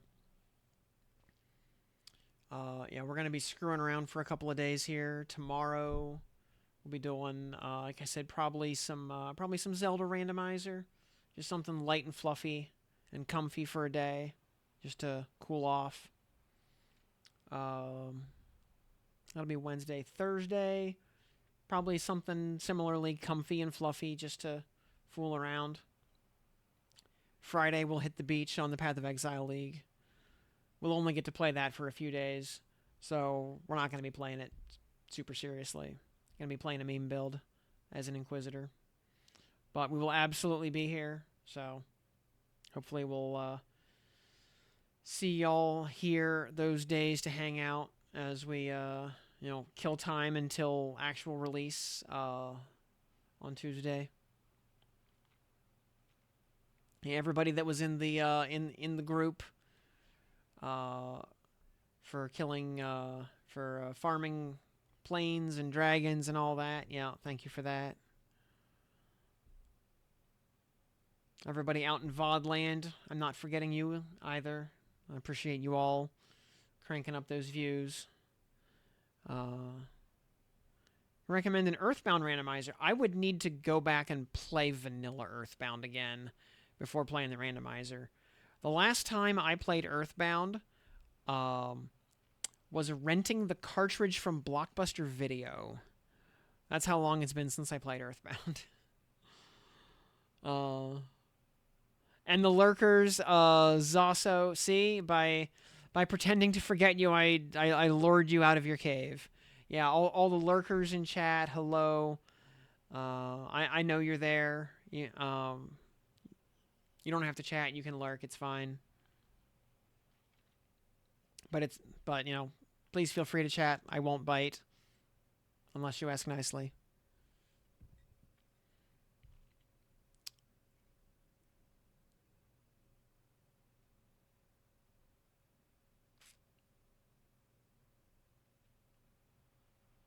Yeah. And yeah, you'll be checking in post launch. Yep, we'll be there. We'll be there bright and early on launch day to hopefully enjoy whatever kind of crazy server instability there is.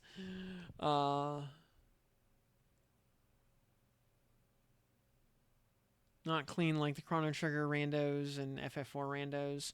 Yeah, I would like to also give the Phantasy Star 4 randomizer a try at some point.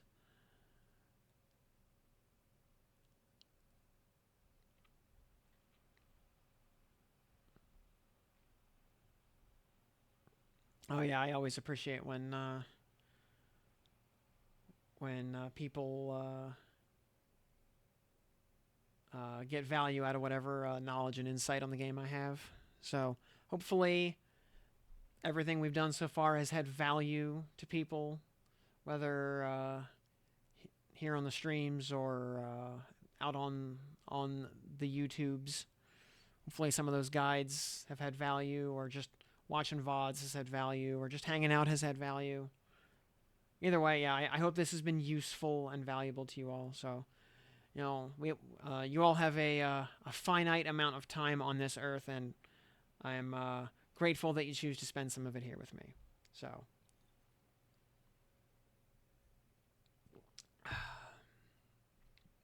So that is it for me for tonight. My name is Tim. We'll be back tomorrow to screw around and have fun. So thank you again, everybody here in chat, whether you're chatting or lurking or out in VOD land or wherever. We'll see you next time. Good night. And Dark Templar, thank you for hitting that follow button. I appreciate that. But now, good night for real this time. We'll see ya. Bye.